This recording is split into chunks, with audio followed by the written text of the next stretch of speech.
Hey everyone, this is Nick Castle, better known as The Shape, and you are listening to the Nightmare Junkhead podcast. And Greg, I'm right out your window.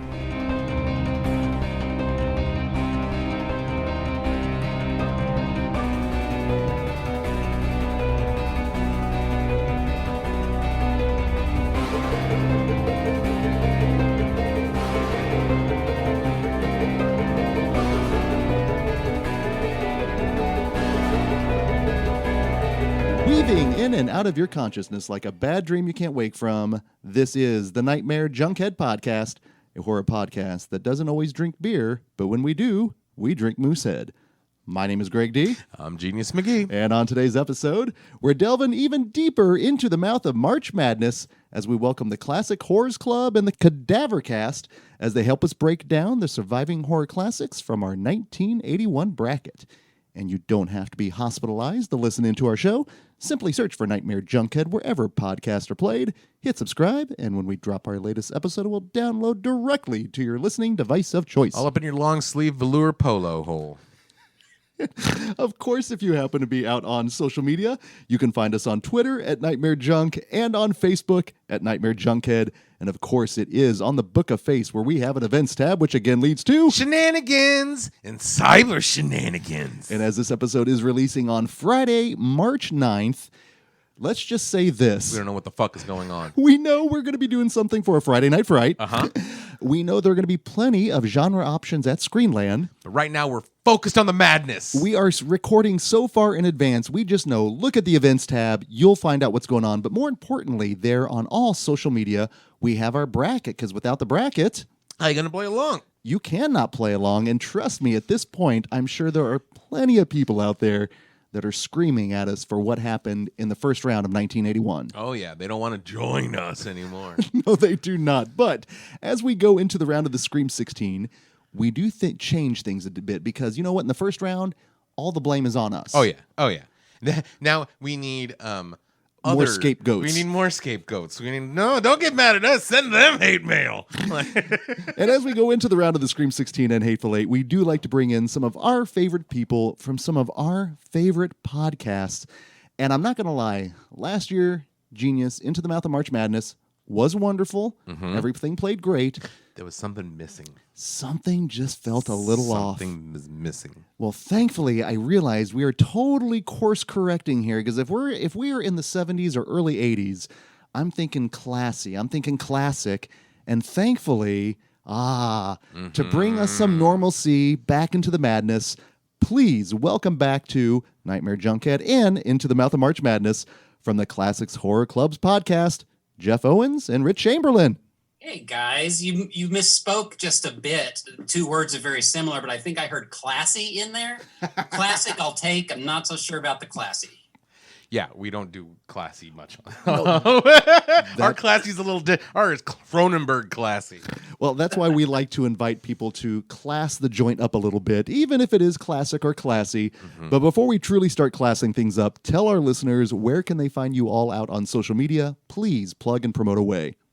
Richard? I will go ahead and take it first. I'm still doing the two blogs. The main one is kccinephile.com. That's where you can find everything I do from horror movies to Laurel and Hardy. So, and everything in between, old time radio. And then, of course, the strictly monster stuff is on monstermoviekid.wordpress.com. Various podcast appearances. I have a monthly segment called the Kansas City Crypt, where I do classic horror movies, and it's over at the Mimiverse monthly audiocast. Christopher R. Mim and his Mimiverse films, he has a monthly podcast, and so I've been doing the Kansas City Crypt for a while now. I think I started, trying to think, a couple years ago. So been doing that. The occasional segment over at the Dread Media podcast, whenever I run across a movie. Usually it's some crazy film over at Joe Bob, strikes my fancy, and so I've decided I need to talk about it. Baby doesn't walk. And then, the Classic Horrors Club podcast that Jeff and I have continued to crank out monthly, and we did a couple of bi-monthly months in the fall to kind of get to our big 50th episode anniversary. So, yeah. yeah, thank you. Yeah, and as we're recording this, we're kind of celebrating our 4-year anniversary. Yeah. I guess we didn't think about it. I think we recorded a week ago. I don't know if we talked about that, but I don't think so. Skip that one. No, Anyway. not much has changed in the last couple of years. I still don't know our Facebook address or Twitter handle or anything. You can search for Classic Horrors Club and you find it. But I do want to share that we are doing something new that we just started in October for our 50th episode. We're now doing a video companion on YouTube. So it's Nice. highlights and bonus features, we say, but we've had a lot of fun with that so far. And people wanted us to, post the podcast on YouTube as another avenue for listening. And it just doesn't jive with me that you would listen to a podcast on YouTube. So I thought, well, let's create a little video companion. And that's been a lot of fun. Which is usually Jeff catching me in some goofy expression, and that seems to be the the clip that he shows. So hey, I own it. I'm good with it. All I'm holding out is for some Cannonball Run-esque edits in your credits and some, goofs and gaffs. Yeah. He did a really cool one in November. We did silent movies, and so it was silent. He actually added title cards, and it was genius. Yeah, Nice. it was a lot of fun.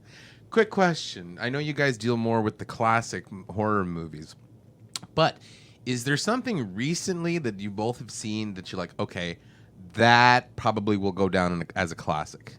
Man, I am so behind with recent stuff. It's just not going to theaters. I'm all discombobulated. I don't know what's coming out when. I'll catch something new on Shudder now and then, and I'll read about something, but then I forget. I'm just really out of touch. I mean, I'm finding my future classics like on Netflix with shows like The Haunting and things like that. I don't know, Richard, have you found anything this year? Yeah, there's a few things that I saw in Shudder in the last year. I guess maybe not new because I guess it goes back to 2019, but Color Out of Space, Nick Cage movie. I really dug that. I know some people loved it, some people didn't. And Nick Cage, you never know what you're going to get, but I think that's a movie that'll wear well over time. I'm also really loving the Creepshow series. Yeah. On Shudder, especially the last couple of holiday ones they did. The animated one, and then the Christmas one they did was just something fun. You don't expect those things to pop up. So, and I guess then the other end of the extreme is the quote new film that Joe Bob unearthed, the Hogzilla. That was the unfinished film that saw the light of day last year. That's a movie that probably should have stayed buried. I don't know if you guys had a chance to see that, but yeah, that was interesting. Yeah. And being inside all the time, I used to listen to podcasts when I was on the road. So I am so far behind. I'm sure, I'm not going to try to hide it. I'm way behind on Nightmare Junkhead, but I assume you guys have been talking about some of the newer movies, and had I been caught up, maybe I'd be a little more knowledgeable about them. Well, maybe you guys would be down with the last one we just did for the Shudder shout out, The Pit. Okay. Yeah, it's interesting. No, I think the one. Listen, I totally went classic this year. In fact, my whole thing was trying to seek out films I've never seen before and pushing myself just in terms of a discipline to not go back on YouTube and watch something for the millionth time or go back and watch Return of the Living Dead for the millionth time. So I've been kind of filling in my gaps, but one of the standout screenings for me this year was I had a chance to see Carnival of Souls for the first time. Ooh, yeah. Oh, yeah. I saw that probably about 4 months ago, and there are still bits of it that is staying with me. Just the cinematography, just how scary it is, just the ooey and gooiness of that friggin' neighbor. That guy was just horrible in that movie. Had a chance to see, I know this is not a horror film, but North by Northwest for the first time. Which, oh my God, so good. I thought you were going to say White Christmas, then I was going to apologize again. Yeah, White Christmas was also very interesting. Now, you would have had to apologize if I would have seen Christmas in Connecticut, because that's where I believe the C. Thomas Howell portion goes into effect. Yeah. But So is that, does the state of new movies have anything to do with that, or just you wanted your equal share of new and classic? Trying to find a balance. Okay. That's the key, because I saw some films this year that were some new releases that I think will still be talking many moons down. If you have not seen it, I can't recommend Relic enough.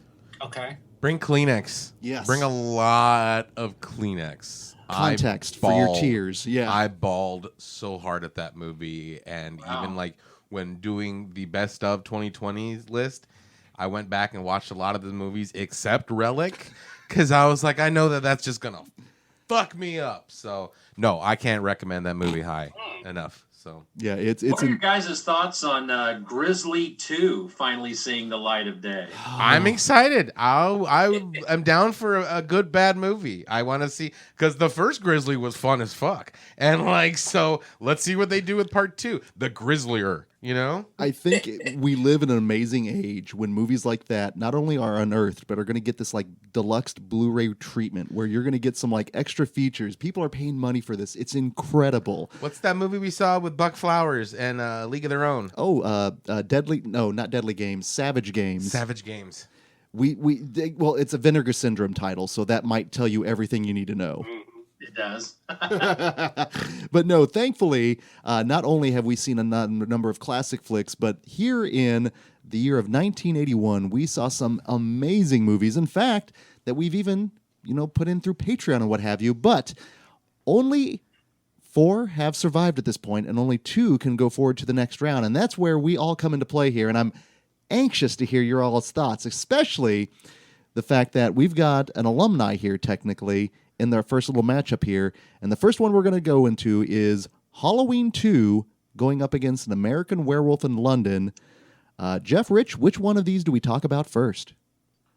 Oh, let's go alphabetical. American Werewolf. Okay, and I'm going to throw it all in your court. Let me ask you, because you guys are my veterans here, by any chance, did you see it during its original theatrical run? I did. And this is my emotional attachment to this movie, is I saw it the Friday night on my way to college my freshman year. Wow. With my parents, which was a little odd. But, we spent the night in Kansas City on our way and watched it. And I'll tell you, I've never really liked this film. I haven't seen it very many times over the years. I have that, attachment of seeing it, but not to the movie itself. I was grateful for the opportunity to revisit it for this, because I kind of loved it. Oh, but nice. Something about it originally, and I think it was the chaos of the scene in Piccadilly Circus, just with the cars hitting and the guy getting his head run over. That was just too much for me at that time. And I thought it was chaotic, and I didn't like the comedy of it. I'm a tough critic on horror comedies. So that's my history with it and my newfound love for it, I guess. When did you see it, Rich? I would have saw it on HBO, so probably 82, 83, because it played a lot on HBO. And I got to know, as I did with all movies back then, that I shouldn't have been watching according to my mom and dad, but I would watch on my black and white TV. We had HBO scrambled, but if you turn that dial ever so slightly, HBO came in just about perfect enough. And that's how I watched most of my horror movies in the early to mid 80s. And I knew exactly when the shower scene was going to be coming up in this movie. I'll own it totally. Jenny Agutter, she is still stunning. Even now, I've seen some current pictures, and she has aged very well. So I love horror comedies. So this is a movie I loved back in the day, and I had not seen it for a while. And I have to admit that some of it didn't age quite as well for me since the last time I saw it, which was probably 15 years ago. Oh, wow. I got the DVD, and so it's been kind of collecting dust. So this was almost a new visit. And of the 4 films, this is the only one I watched with Carla, because she doesn't like the gore and stuff, but for some reason she likes this one. And it's also got animal stuff in it, so she can't explain it either. But I thought that I had a hard time with was it David Naughton, the lead actor? Not a great actor, and I keep hearing Dr. Pepper when I'm in my head whenever I see him. So, but I still enjoyed this one, even though it didn't age quite as well. I thought like the special effects still held up for me anyway. Yeah, there may be better out there, but there was certainly a lot worse, especially at this time. So I had a lot of fun with this one, revisiting it, and especially again watching it with Carla, and still kind of puzzled as to how she likes this one. But we went with it, and she still liked it. So let me ask you guys a couple of questions. Jeff, one for you. What do you think was it about this viewing that kind of changed your mind? And do you think it was maybe like the mood you're in, or maybe like older eyes or more seasoned horror vet? And then same thing for you, Rich. What do you think about this movie specifically in your mind did not hold up? And it's not like, tell me your answer. No, but it's just like, because just I'm curious. Well, I can answer that easily, because one of the things I had a problem with in my original memory of seeing it was, his brother coming back. And in my mind, that was like so much of the movie. And I just didn't really like that. I wanted to see the werewolf, and I didn't understand how the undead what it had to do with it. But now it's only like 3 scenes, and I think there's something there. I'm not smart enough to figure it out, but maybe psychological, about him coming back and his brother seeing him. And I liked that. Yeah, that's cool. I think for me, it was the acting from David Naughton. I mean, sometimes I struggled with it at times. It's kind of like I wanted to smack him around a little bit because some of his actions in the movie. But everything else was as I remembered it and more well. I'd say that was about the only thing that kind of just pulled me out of the moment sometimes, was just, I don't know, some of his whining in the hospital, which I never really picked up on before. Again, I just kind of wanted to, smack him, get over it, kind of feel. But otherwise, everything else I think held up well. Like I said, the special effects, I was really curious how that was going to work for me. And I still, thought that was really good. Interestingly enough, that was the one thing that Carla noticed. She thought that like the makeup effect on his friend, was it friend or brother? His friend, Griffin Dunn. Yeah. Oh, I apologize. Jeez. We got what you're saying though. She thought that looked too fake. And I kind of thought it looked still kind of good. So, but I think that was just David Naughton. So basically, you wouldn't let him steal your balloon.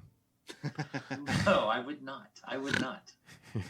I really like the fact that you were both able to actually reapproach this movie, especially with fresh eyes, because one thing that Jenius and I have definitely noted this year, even within 2020, that mood has really altered the way we view a lot of films. Mm-hmm. So I don't know, maybe if it's just the chance to actually get out and about, whether you are out on the moors, it does not matter. There is something about this movie, I think, that is definitely holds up. Now, let me ask you this, Rich. Do you think if Griffin Dunn and David McNaughton had switched roles, do you think that would have worked better for you? Oh, wow. Maybe. Yeah, that might have worked a little bit better. I think the thing that saved me on this movie, whenever I had those moments where David Naughton was kind of pulling me out, was just the feeling of nostalgia that I had the whole way through. And again, having not seen it for like 15 years, because I got this DVD, because DVD is what I watched it on. And, it was probably a blind buy at Best Buy back in the day. Every Tuesday I go to Best Buy and I'd come home with like 10 DVDs, right? Man. Yeah. And so I was just, buying stuff left and right. And I probably watched it at the time. And then 10 gazillion other movies have come up between now and then. So I think, maybe when it comes to bad acting, I'm probably less forgiving now in newer films than I am. I can watch a 1950s movie that has the worst special effects and the worst acting, and I find it charming. But if you give me a current movie that has bad special effects and bad acting, it pulls me out of the moment. I don't know why, but I think that's probably why I struggled with that part of it. I think was why, because they know better. You know what I'm saying? I mean, like, not saying that movies in the 50s, it was still, the whole motion pictures thing was still kind of fresh and new and burgeoning, and, you know, but by now, especially bad effects, there's no excuse in 2020 for bad effects. So, except for money issues. So, one more question. Where do you think this lies for you guys in the pantheon of werewolf films? Because for a lot of people, this is the werewolf film. Yeah, and I don't think it comes anywhere close. And I wish I had participated earlier. I hope you can cut this out if the timing is wrong, but I understand this went up against The Howling. It did. It did. And I'm just saying, had I participated in that, we might be sitting here now talking about The Howling. I prefer that over American Werewolf. And then neither one really, I mean, we're the classic horror guys. Come on, Lon Chaney Jr. Right. Oliver Reed, I kind of figured that. those are the definitive werewolf movies. Now, maybe for a new generation, sure. But I think, not me. yeah, for current werewolf movies, like I love Dog Soldiers. Yes.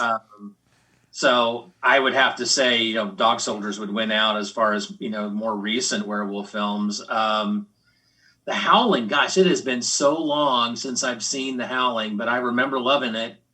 I don't know if I would like that better or worse than American Werewolf in London. That's a good question. It's been too long since I've seen it.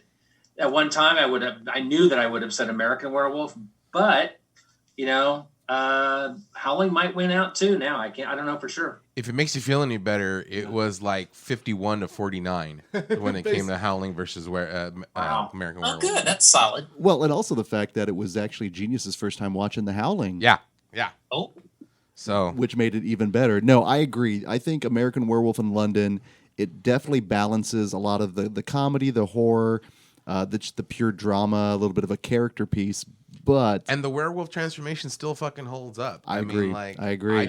I think that's a very cool, painful looking werewolf transformation. No, absolutely. The sound design is one of the things. But let me And ask the you music this. is rad as shit. What are your thoughts on the fact that we basically have no score, just the entirety of the soundtrack built around like moon songs?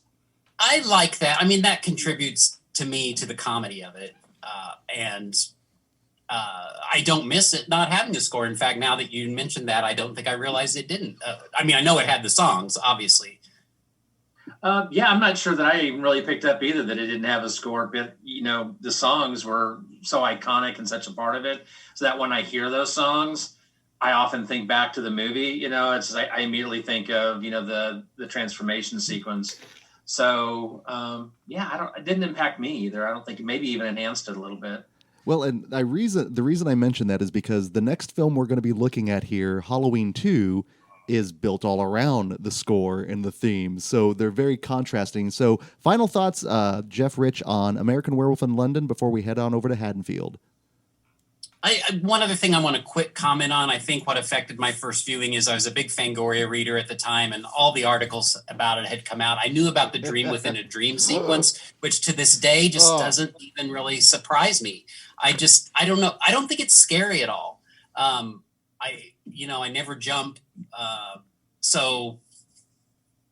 But I think, at least now I will admit it's good. It's a good movie. I always jump at that scene, even knowing it's coming. Yeah, it still gets me. It still gets me. It's because my the Kermit the final Frog. thought, Jenny Agutter. That's all I gotta say.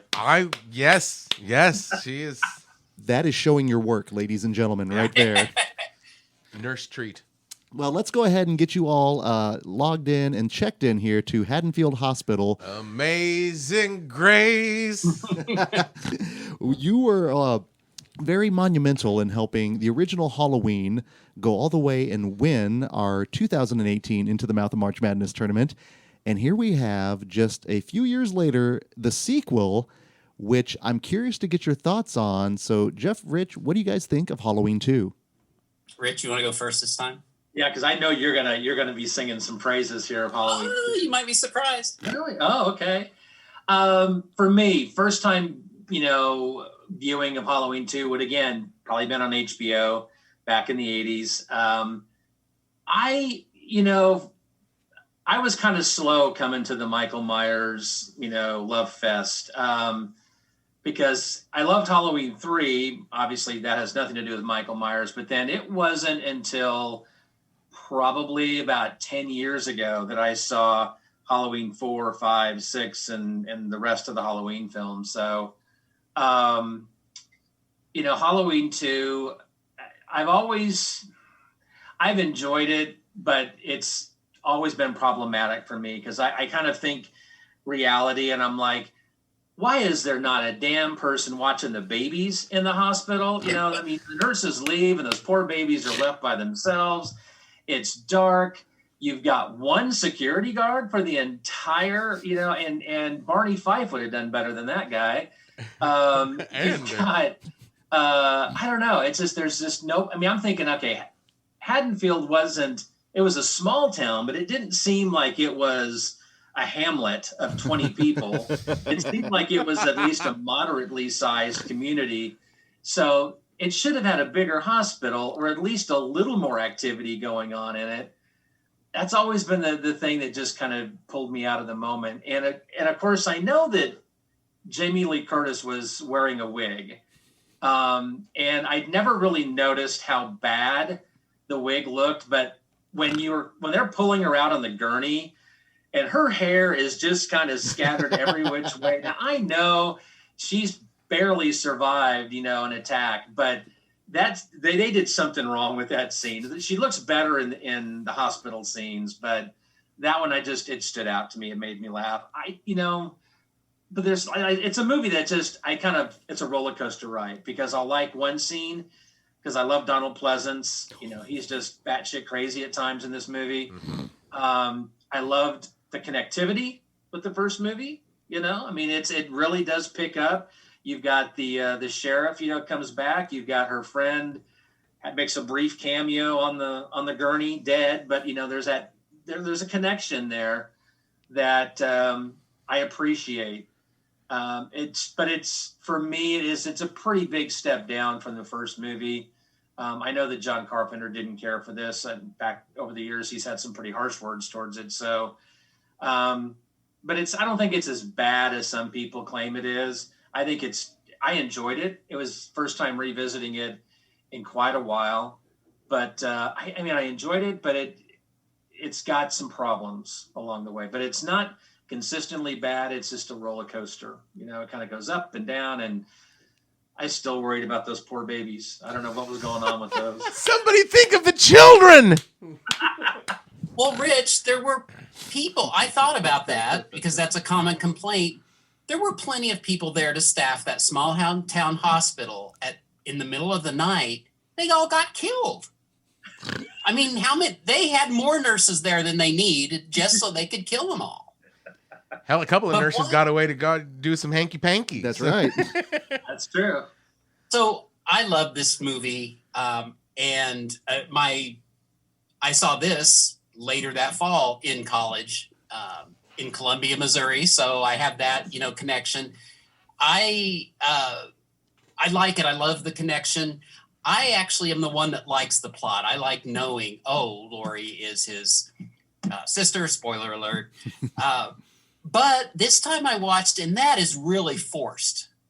I mean, there are no clues to it, and you can tell they forced it. I mean, she sits in the hospital bed and says, "Why me? Why me?" Well, how does she know it's her? I mean, he's out in the town, you know, so it just is kind of, and it's either the editing or the continuity, but if you are paying attention, it makes no sense. The paramedic is in the hospital talking to, well, okay, first of all, they hit the guy that's not Michael Myers, and the truck explodes. Ben Tramer. Then the deputy comes by and tells the sheriff that his daughter was killed. They run off. Then we're at the hospital. The paramedic's talking to Laurie. Then we're at the house where the sheriff comes and finds his daughter. The two paramedics are there bringing her out. How long did it take him to drive home? You know, I mean, these are the kind of things after you see it so many times, you notice, and they really kind of bugged me. You mentioned the music. That, to me, is the biggest letdown. I don't like the organy, fluty type music that you just can't beat that simple piano, you know? But it's an indication of the movie itself. It's just brighter. There's no really mystery of him emerging out of the dark. The scene when he goes to the woman's house, or the girl, his second kill, I think, she's walking across the room. He like springs up from the floor. It's like, what were you doing, crouching, waiting for her to come by so you could jump out and scare her like a kitten? You know, I mean, I don't know. It seems like I'm really picking apart, but this is probably the most critical I've been with it, because I do like it. I really enjoy it. I like it as a sequel. I love how it just picks right up and continues. It's, you know, like one big movie. Here's the ultimate question for me, and you guys, you didn't even honor his name, but where would you stand if the Tramer family decided to put a lawsuit against both the town of Haddonfield and Dr. Loomis? Because, oh my goodness, we need justice for Tramer. I'm just telling you all right now. Yeah. There's a Halloween 2.5 just waiting to happen somewhere, right? The Tramer cut.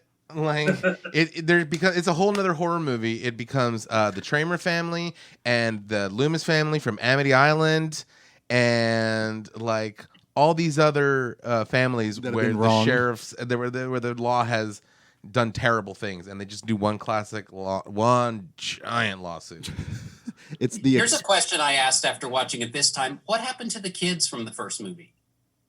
Are they okay? Where did they go? They probably went home. I mean, they're probably like, hey, your kids are like, something bad happens. Whatever you're fucking doing, you need to get your ass home now. Whatever key party their parents were attending in Haddonfield that night, which, by shit, the way, Laurie Strode, and exactly, they cover the thing. That was another thing that stood out to me when they didn't want Laurie around that first time. No, this is a movie we recently did a commentary track for, and let me ask you guys this question: Do you guys think that this could be considered American Gialloistic?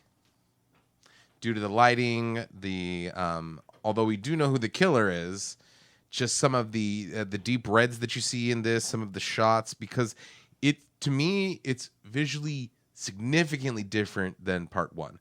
It seems almost like we said on the show earlier when we were picking this, it almost has that Giallo feel with the bright reds, and you see Michael Myers, but you see a lot of his hands mostly. That's interesting. I can see that. And the different methods of murder. Mm-hmm. Yeah. That's an interesting take. I agree. I can see that. And not making much sense on the surface. Yeah. Right? Nightmare, dream logic, and all sorts of shit. But no. Yeah, I thought that was an interesting thing. Okay, so before we knock out any other stuff, any final takes on Halloween 2 that you have? I didn't think so. I had fun revisiting it. Like I said, a lot of people rag on it, but I think it's better than that. 4, 5, and 6 go down a whole different path, right? And start turning Michael Myers into this, pagan character, whatever they did in those movies.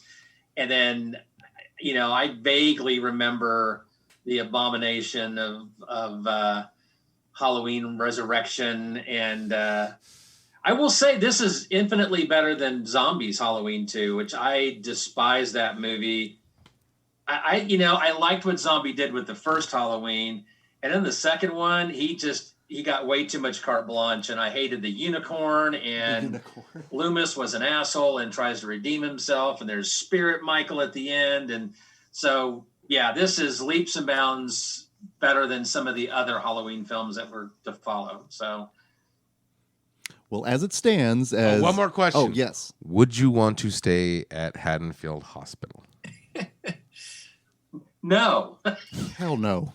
Especially in the maternity ward, right? Not in the maternity ward. Now, if I was a paramedic and there was a nurse there, maybe but that doesn't end well for them. So no, I'd have to pass. That's no hot baths. No, I'll pass on the bath. No sauna. Yeah, cleanliness is not next to godliness at Haddonfield. Now, 2 horror classics from 1981, and only one can go forward to the next round. And again, we're going to be showing our work, and our first criteria is so nice that we do indeed do it twice. We're going to ask which of the 2 films is closer to your heart. Closer to the heart. That was actually pretty good. I could feel the pain in the voice. Getting there. So let me go ahead and throw it out to you, gentlemen. Jeff, Rich, which of the two, American Werewolf in London or Halloween 2, is closer to your heart? Halloween 2 is closer to my heart. I've always liked it. I didn't go through a period of time that I didn't like it. Even though I had similar first-time experiences, Halloween just means more to me. Completely American understood. Werewolf in London, closer to my heart. There's more connection to it and more enjoyment. Even now, watching both movies, it's that one still hits all the right things. Even though Dr. Pepper is annoying, but beyond that, still works for me. And for our younger listeners, go YouTube David McNaughton Dr. Pepper commercial. I'm a pepper. He's a pepper. She's a pepper. Wouldn't you like to be a pepper too? Genius. Closer to your heart. I really enjoy both these movies, but Halloween 2 was the first Halloween movie I saw beginning to end, and I've always enjoyed that. It cemented my theory that all paramedics and morticians are filthy and odd. It made me hear the words "Amazing Grace" totally different from then on. So as much as I love American Werewolf, I gotta go with Halloween 2 for closer to the heart. And the same kind of criteria for me, this is one of those where the Halloween 2 VHS cover still haunts my dreams to this day. Oh, with the skull and the fucking pumpkin? And there was something about that just beckoned me to dare to rent it, even though it took me a while. And it's that feeling of nostalgia. And again, my just love of the franchise that I'm also going to go with Halloween 2 on that. Now, from the heart to the head, we're going to be asking the question, if you were to remove one of these two films from 1981, which of the films would leave 1981 poorer? So again, which one would leave 1981 poorer? Jeff, Rich, show your work. I think that's a tough one because if we didn't have Halloween 2, we would have had any other number of slashers that have gone with it. Halloween 2 wasn't so big a hit that they wanted to continue the story. Halloween 3 went in a way different direction. So I don't know that it's a sequel. I don't know if we really need it. I'm glad we got it. So I don't know about that. An American Werewolf, we already mentioned we had The Howling at the same time. So if we didn't have Werewolf and The Howling was a success, would we have got to the same place with werewolf movies that we did with American Werewolf? I'm going to have to say, though, that the winner's American Werewolf, just because it is unique enough, different enough from Halloween that probably had the most impact. I would say American Werewolf because of the special effects. There was nothing in Halloween 2 that necessarily advanced films to the next level, but the special effect work in American Werewolf in London was inspirational for other special effects artists that came after. And it was cutting edge at the time. So you take that away, that could have a ripple effect. There could be a lack of inspiration, lack of advancement with special effects. So American Werewolf in London. I'm going to go with American Werewolf in London because if we took away American Werewolf in London, yeah, we wouldn't have mind-blowing special effects, Rick Baker and all that shit going on. And we wouldn't, and the number of good werewolf movies you can probably count on one hand, right? Maybe one paw. If we would have got away, if we would have done out with Halloween 2, I love Halloween 2, but we still would have got Season of the Witch. Yeah. And even now, how many retcons have there been to erase Halloween 2? So for that, as much as I love it, I think we would be okay getting rid of Halloween 2.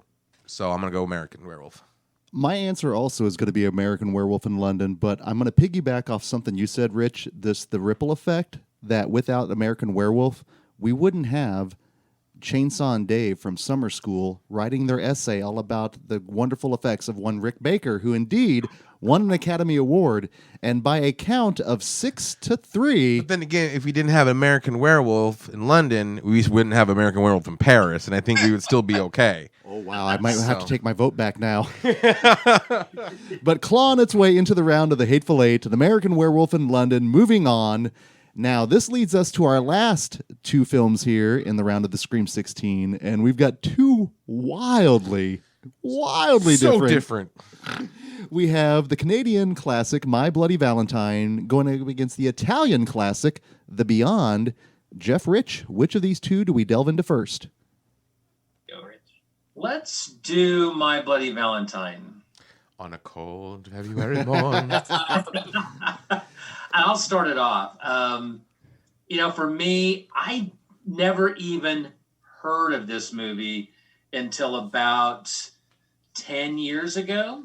It was mentioned on the Drunken Zombie podcast that I used to listen to, and they were always covering movies or giving suggestions. And I was like, "What is this movie?" I'd never seen it. I'd never even heard of it. It just totally was off my radar, and I got it on DVD right away, and I loved it. I loved it because it was a different type of slasher flick. The kids weren't really all good looking. It wasn't at some lake. They were minors. They were kind of real people in a way, right? I mean, the kids worked in a mine. It was in this gloomy little town, but there was a grittiness and a reality to it. And even like the slasher ended up being a little bit different than some other movies.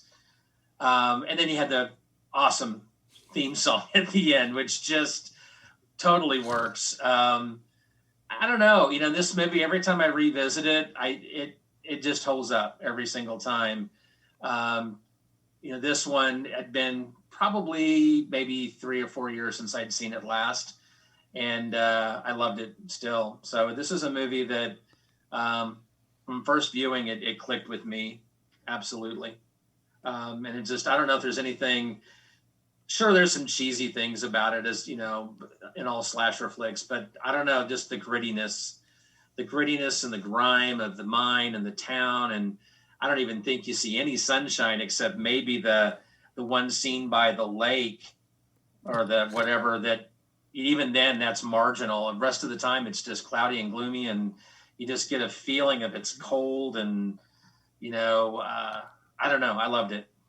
I don't remember the first time I watched it. I love it as well. It's definitely a notch above most slasher movies. I mean, it's solid. It's got a solid story.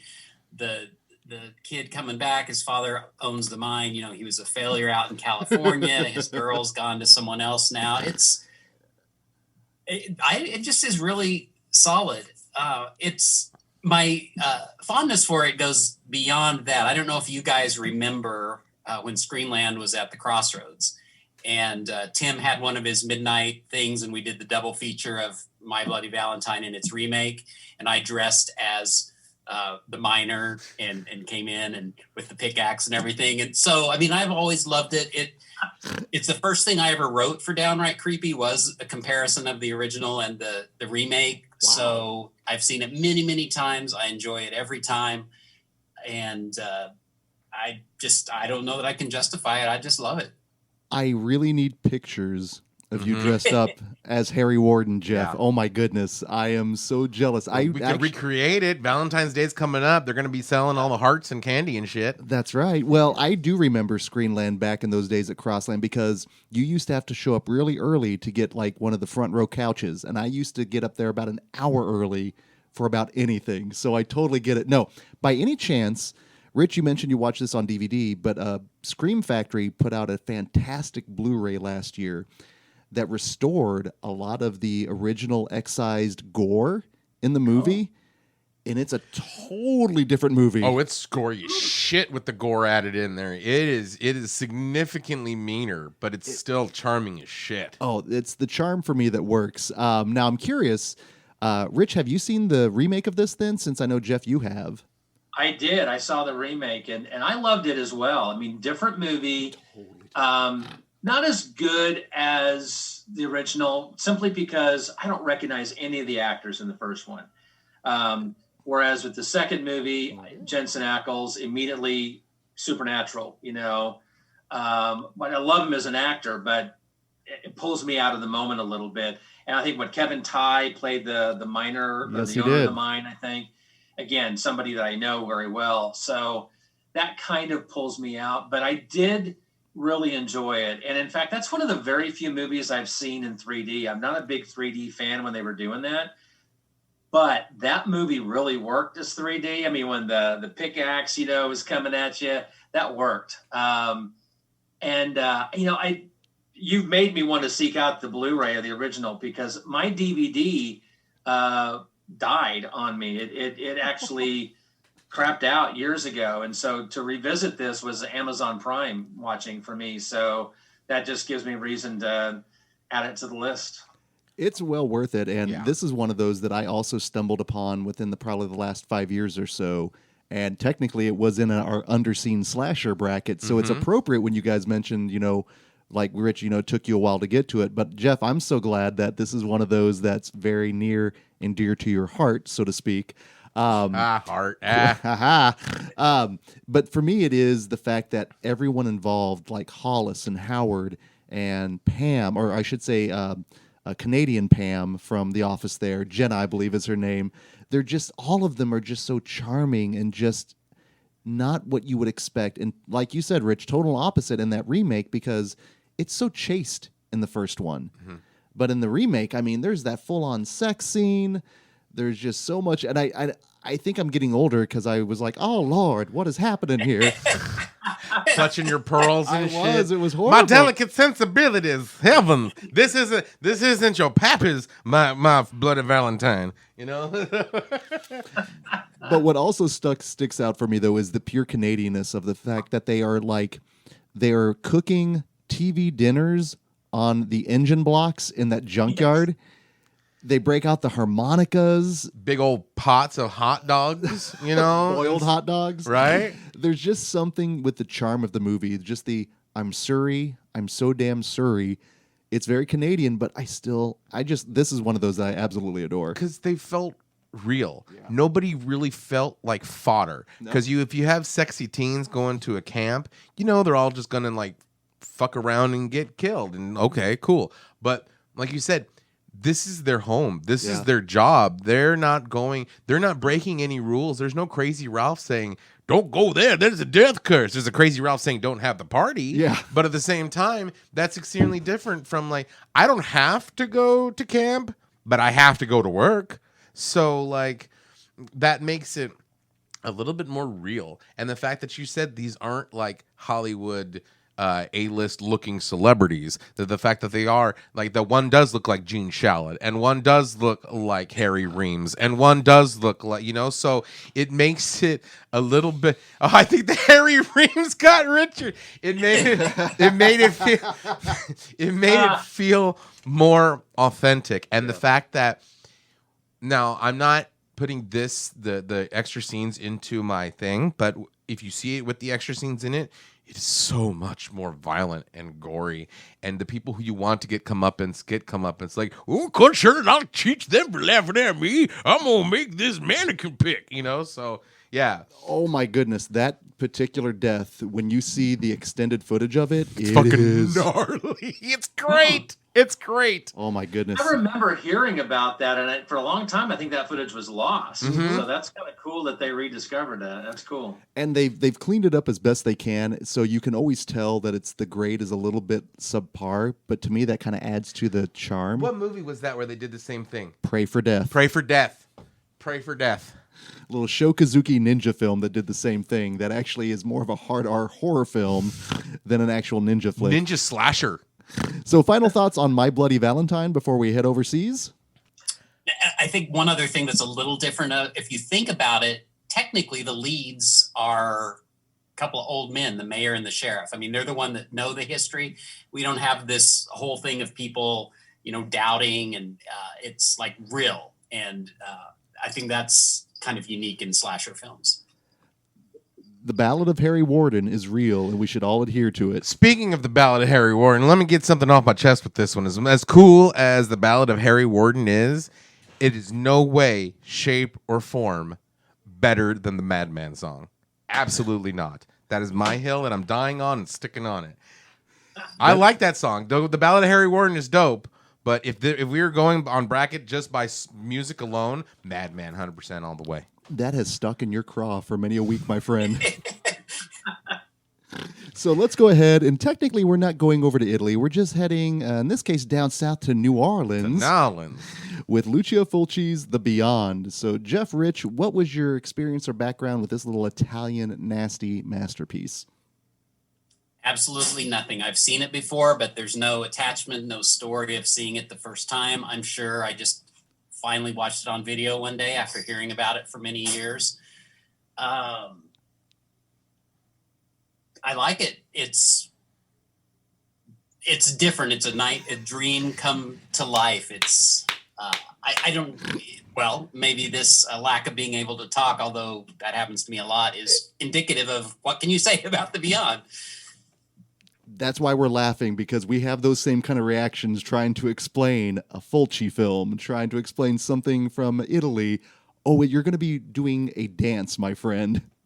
Yeah, you can't really judge it on the story or the logic, but just the feeling, the atmosphere, what you get out of it, the visuals, and that it's that's its strength for sure.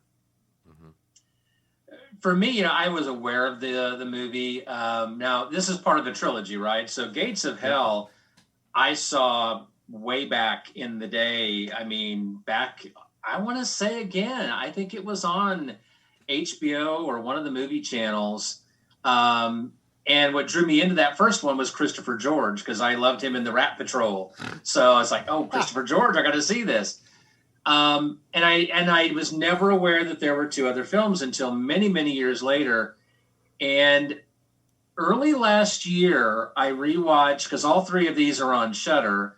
I rewatched Gates of Hell, or what is it, City of the Living Dead, or whatever they call it. And, still enjoyed that one. It's, didn't quite hold up as well as I thought. And then I watched The Beyond. I didn't like it. And I couldn't get into it. I think it took me maybe 2 nights to make my way through it. And so when I knew we were going to be doing this, I was kind of like, at first I'm like, well, I probably know enough about it. And I thought, no, I think I need to revisit. I think Jeff and I were talking, and he said, you should probably rewatch it just to have it fresh in your memory. I'm glad I did, because I enjoyed it more the second time. I think I got like maybe 20 minutes into it and I got tired. So I stopped, and then I finished it up, and some of it started to make more sense to me, as far as what the overall intent of the movie was. Cause it's not a traditional point A to point Z linear film. It's very much, I think it's described as a fever dream. And when you approach it that way, all of a sudden you kind of look at it in a different lens, and I appreciated it more than I did on the first viewing. I kind of hearken it back to my experience with Suspiria. A film that took me multiple viewings before I finally got it to where I like it. I love it now. I've got it on, Blu-ray and Steelbook edition. The Beyond, I think if I watch this a third time, I'll probably like it better than I did the first and second time. It's a trip. It's got a lot of nonsensical stuff, and I'm sitting there asking all sorts of questions. Me and the babies at Halloween 2, I'm sitting there, why did that girl go to the funeral without anybody taking care of her? The poor girl, everyone leaves and she's just standing there, She's eyes going blind, and I felt sorry for her, and then I'm like wondering, same thing, it's like, why, why did they go to the morgue?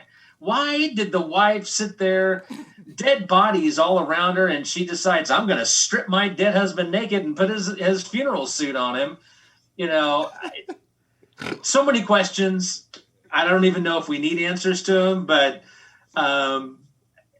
there's a lot of stuff that just doesn't make sense. You just have to go with the flow. So one thing that we've mentioned before is that we definitely feel there's kind of a discipline to watching some of the international horror films because of obviously cultural context differences, but then just when the narrative is just so weird and not necessarily there, when you watch it the first time, you're figuring out what am I missing here? Where's the connection I'm not making? But the interesting about that, and is one of the arguments we made on the intro, excellent, that is, even though this is nightmare dream logic, and like It's hard to follow the story. It's still one of the more consistent and cohesive giallos out there, or Italian horrors out there. Because as goofy as it is, there's still somewhat of a sensible story, at least the bare bones of it, as opposed to some of the other shit out there. So that's one thing I liked about this one. And yeah, I felt bad as fuck as that poor little girl. She's having the worst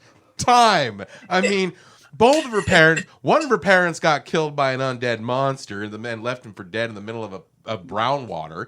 Second of all, her other parent got melted visiting the first parent. Then she goes blind. Then like fucking madness happens. I felt my heart went out for that poor little girl. It sounds like you went on a journey With her. Yes. Well, let me ask you. Is it you that has the thing about eyeballs? Or you have something in horror movies. Is it the tongue or the slash in the neck or something? No, rats.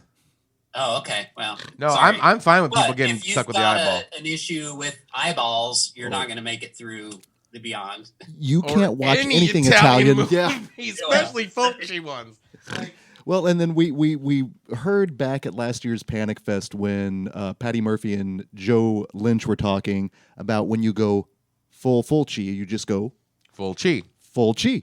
And there were moments in this film where he goes full chi. Multiple times. There was so many eye gougings. This was almost a Giallo's greatest hits with the kills, because you had multiple deaths involving animals. Yeah. Oh, You had multiple deaths involving resurrected zombies. You had multiple deaths involving eye trauma. Sometimes all three in the All in same one. kill. So this was almost like a Giallo greatest hits. Like Sessions presents Italian Gold. They made love in my Vespa, and that's all right with me. So We've mentioned the music before of John Carpenter in Halloween 2, Alan Harwood's edition. What do you guys feel of Fabio Frizzi's work here in the Beyond? I really enjoyed it. I just recently listened to an audio from Bleak December of The Black Cat, which is read by Anthony D.P. Mann, who used to do the Horror Etc. podcast. He has a company now called Bleak December, and they do all these original audio productions, sometimes him reading, but sometimes it's like full cast productions. And Fabio Frizzi did the soundtrack for the reading, which just enhanced the overall presentation to the extent that they even had, it was a 2-record set because I got it on vinyl, and they give Fabio Frizzi his own soundtrack album for this audio reading. So that's how much they revere him. I love the music in this one. It's, you kind of know when you're going into a sequence where, yep, somebody's going to die, because all of a sudden the action stops and you've got victim and you got the killer or the zombie or whatever you want to call it. And then cue the music, and the music kicks in, and for the next 2-3 minutes, here's the sequence, right? And then you just know it's going to go slow and slow and slow, but somebody is going to end up dead, probably with an eye gouged out. It's not going to end well, but the music's going to be pretty damn awesome. They're going to have an awesome soundtrack to their death. Yeah. I enjoy Fabio Frizzi. Okay. Jeff? I like it. It doesn't stand out to me. It's just part of it. I didn't notice it like I do in some Italian movies. Well, and it's usually Fulci and Frizzi usually work together. And honestly, I'm going to show a lot of bias in this because I have a soft hole spot for Fabio Frizzi. For those of you who are unaware, and probably, I don't know if Jeff and Rich, you know this story, but he came to the Screenland once. And afterwards, he was like, "Oh, I'm going to take pictures with everybody." And I'm like, cool. And like, say what's up. So let me backtrack a little bit. About a couple of days before, I took my first cat, Owen, to the vet because he had a botfly injury, right? So basically a little creature popped out of his chest and did its thing. Well, it left this big hole. Well, I took a picture of the hole so I can show it to the vet and all that stuff. And it's not attractive. It's not something you want to see. It's a big pink hole with fuzzy fur all around it. It looks terrible, right? Because it's a fucking botfly hole. So Fabio Fritzi's like, okay, I'm gonna take a picture with everybody. Let me see your camera, right? And so Brett, who works here at the at Screenland, was like, hey, I'll take the picture. And so we're all in selfie mode. So Fabio Fritzi's on one side in the middle between me and Brett's got the camera out, and he pushes the wrong button, and it goes to the picture before. And the picture before was an up close shot of that cat hole, that big pink fuzzy cat hole. And he goes, oh, what's that? Oh. And I go, no, I'm sorry, that's my cat hole. No, I mean, my cat hole was fuzzy and had a bug in it. No. I'm trying to like talk myself out of this hole, and he's being like, oh, okay, take the picture. I got to go. Scusi. And so if Fabio Frizzi never comes back to town, it's my fault and my fault only, and I feel so bad. But every time a Fabio Frizzi score comes on, I'm like, I fucking love that man. So I've heard the story multiple times, and it kills me every time. There's something about that. Because he was legit like, oh, excuse me, I gotta go back. I gotta go. I got things to do. And I'm like, oh no. You made an impression with him there, Genius. And speaking of making an impression, both of these films obviously definitely hold a lot of heart, or definitely hold a lot of stock in our hearts. But only one can go to the next round. So let's go ahead and break down the criteria. Which of the two here, My Bloody Valentine or The Beyond, is closer to your heart? Jeff and Rich, start us off. My Bloody Valentine. Just is. I have the history. I have no history with The Beyond. Yeah, same for me, My Bloody Valentine. Multiple viewings, and it just holds up every single time. The first time I saw The Beyond was in the theater. I was on a date. I remember it vividly. And I remember seeing it's an Italian movie, so it's going to be weird. There was no second date. And so for Closer to the Heart, because of that, because I've seen Bloody Valentine, I have great stories about hosting it and shit, but never like, oh, okay. Sorry. And that's all right with me. So I'm going to go for Close to the Heart, I'm going to go The Beyond. Totally works. I'm going to also go with My Bloody Valentine, only because I've also been fortunate enough to see both of them in the theater. That experience with Fabio Frizzi scoring The Beyond was incredible, but there's just something with that charm of My Bloody Valentine that it makes me feel good, and it makes me feel worse that it took me that long to get to it, where I could have been enjoying it since Jeff was back in the day. I could have been at that Screenland, double feature, but I wasn't. But it's that kind of yearning that definitely pulls on my heartstrings. So for that, it's My Bloody Valentine. But here's the real question. If you took one of them away, which one would leave the year 1981 poorer? So again, let's hold over to Jeff and Rich. This is a really tough one. And not because of I want to lose one. I kind of don't know which one to argue for. My Bloody Valentine, we don't have another slasher in one respect. And then The Beyond, I guess I don't know enough about Italian to know what the impact would be if we didn't have that. We'd still have Suspiria, I'm sure. And I think that probably has a bigger impact on people probably than The Beyond does. Backtracking, My Bloody Valentine, yeah, we may not have had another slasher, but we wouldn't have had a good slasher. A lot of them were not that good. What do I pick?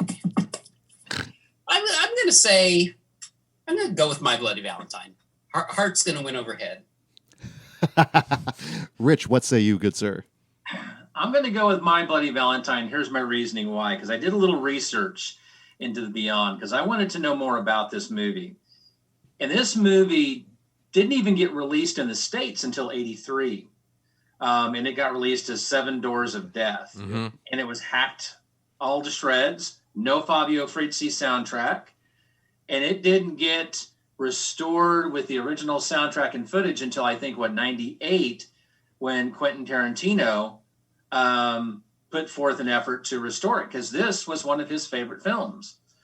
So if you were to take, the movie didn't really leave a big footprint, at least here in the States.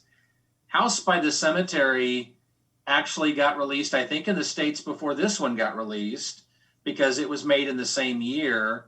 So seems like one movie just followed right after the other. I think the movie has a cult following now, but it took a lot of years to get to that point where the movie has now got a big cult following. I think if you were to take it away, I'm not sure that it would have left a big hole, a big cat hole in its place. Whereas I think with My Bloody Valentine, for starters, we wouldn't have the remake, which was actually one of the better remakes, I think, slasher remakes out there. Despite the fact that, there's some things that pulled me out of the moment.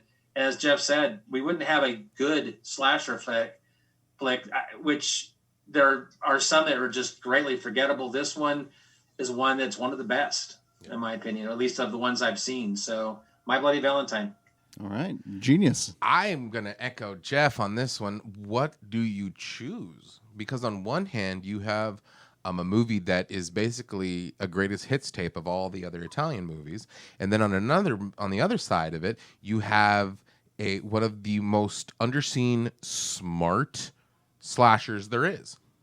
If you take away My Bloody, you still have thousands of other slashers. Now, 99% of them aren't going to be as good as My Bloody, but you'll still have them. If you take away a greatest hits, you still have all those other Italian greatest hits. So this is kind of a different one. But for that, I think if you take away the greatest hits, you still have all those other ones to enjoy and imbibe, and you'll be fine.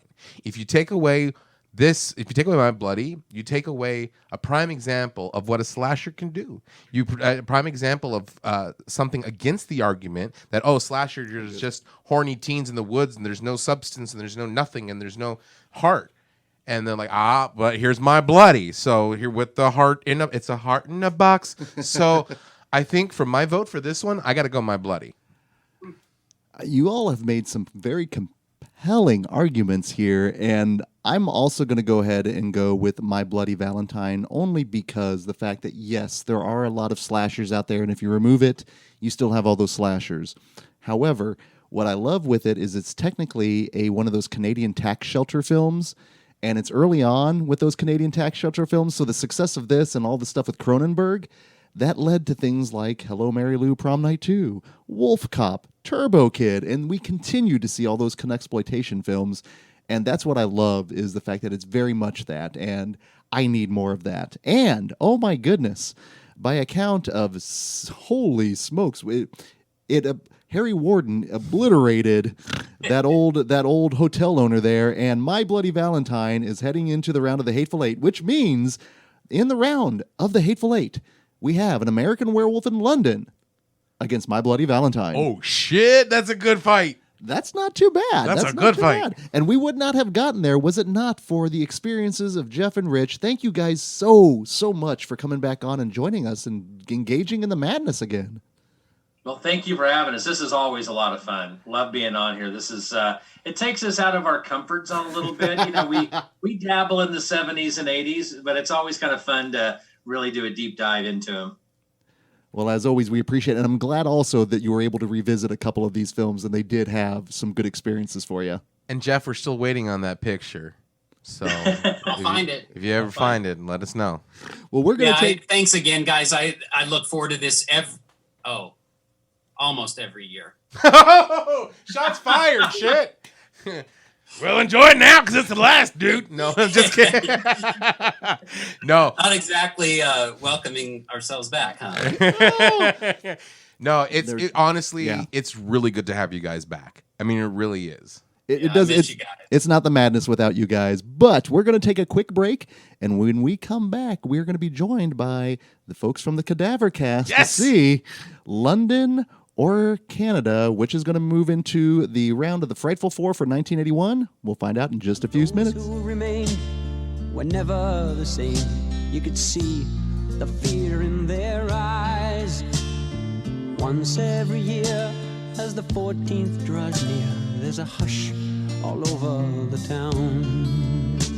Or the legend they say on a Valentine's Day. All right, gang, we are back. And as we go from the round of the Scream 16 into the round of the Hateful Eight, let us again thank Jeff and Rich from the Classic Horrors Club. Mm-hmm. And let us say goodbye, farewell, and adieu to both Halloween 2 and The Beyond. Aww. It's sad. It is sad. It is sad. Because any other day, potentially we could be talking about them. Fuck, any other day we could be talking about Madman. Laura. I know you're having some buyer's remorse, my friend. Let's not take it out on these.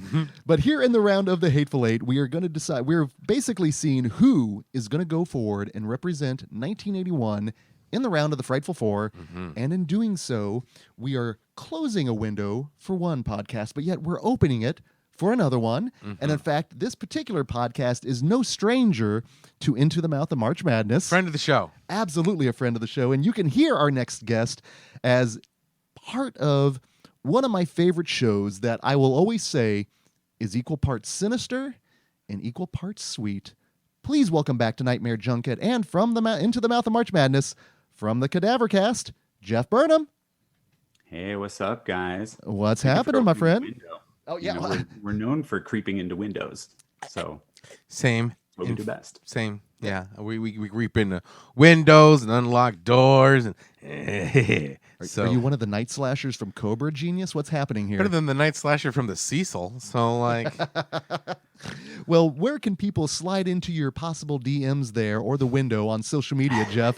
Please plug and promote away.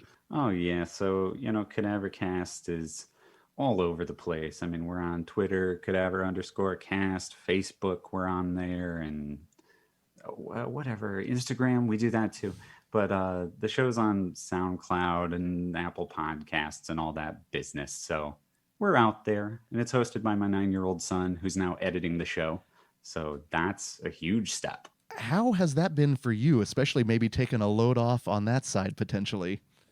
It's simultaneously a relief, but also really stressful because like getting him to sit down and then do it has been a bit of a time issue. Because personally, like I'll just stay up late and edit the show, but like I'm kind of like on his schedule. So our episodes have been going up at weird times, and it's like it is what it is. We're letting the kid run the show, so I don't have a problem with it. You know what? When the lunatics run the asylum, sometimes it runs a little bit better. So we'll definitely see how that goes. But I'll be honest, I have not heard any like issues with it, and I'm a regular listener, so everything has been pretty seamless for the most part. So bravo to Al. He's been doing a heck of a job.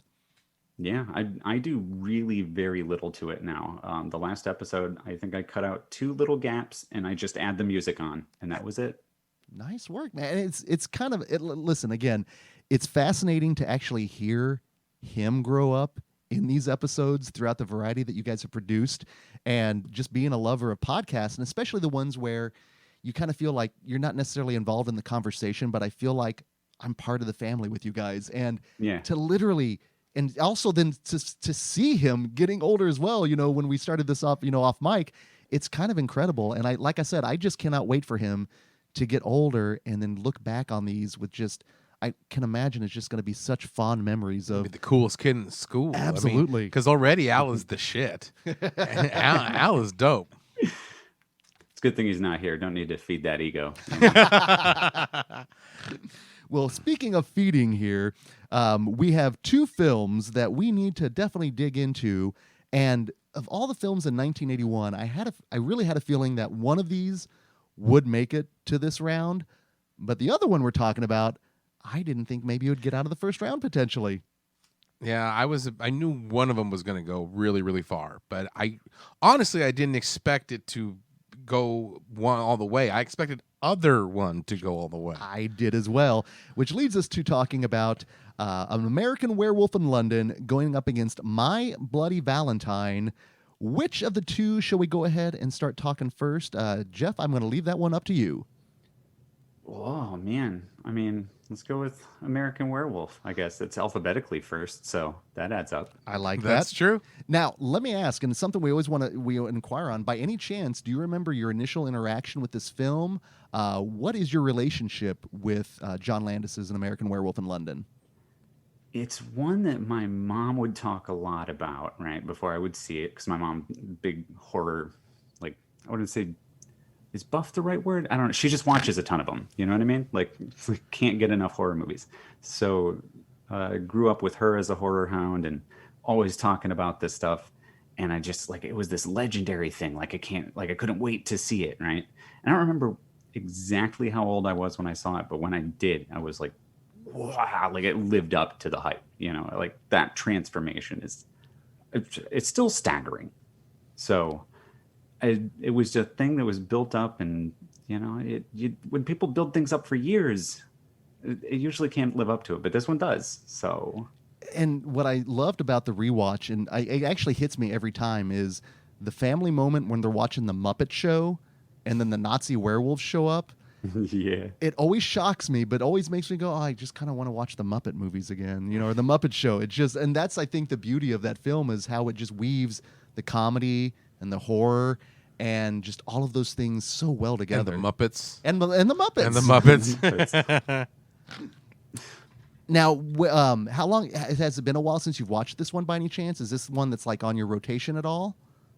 I watch it probably, I don't know, every 3 years or so, something like that. I mean, lately it's been whenever I get my hands on a new copy, so that's like when the new DVD came out, ooh, special edition, and then Blu-ray, and then ooh, Blu-ray special edition, Steelbook. So every time I buy a new copy, I watch it at least. That's fair. Well, and at least it's not like in the Evil Dead ranking at this point of re-releases. The Werehead edition and all that stuff. Was there a certain part in this movie that cemented your love for it, where you keep coming back? Like, what's your favorite thing in the movie? Man, there's I think every time I watch it, there's something new that gets me. I mean, obviously Griffin Dunn though is like the best part of the movie. He's incredible, and when he's rotting and he's in like the porno theater, that scene, a werewolf talking to like a rotting ghost zombie man in a porno theater, you're not getting that in other movies. Mm-mm. So if nothing else, that's a scene that sticks with you. And the fact that other ghosts are calling like, yeah, go ahead and kill yourself. Maybe you can use a gun. Maybe you could drown yourself. Well, and it's also that very proper British affectation that they're taking. Where, in a porno theater. Very good, sir. It'd be good for you. Yes. It's just, they're so chipper about it and good-natured. What's all this puppy called?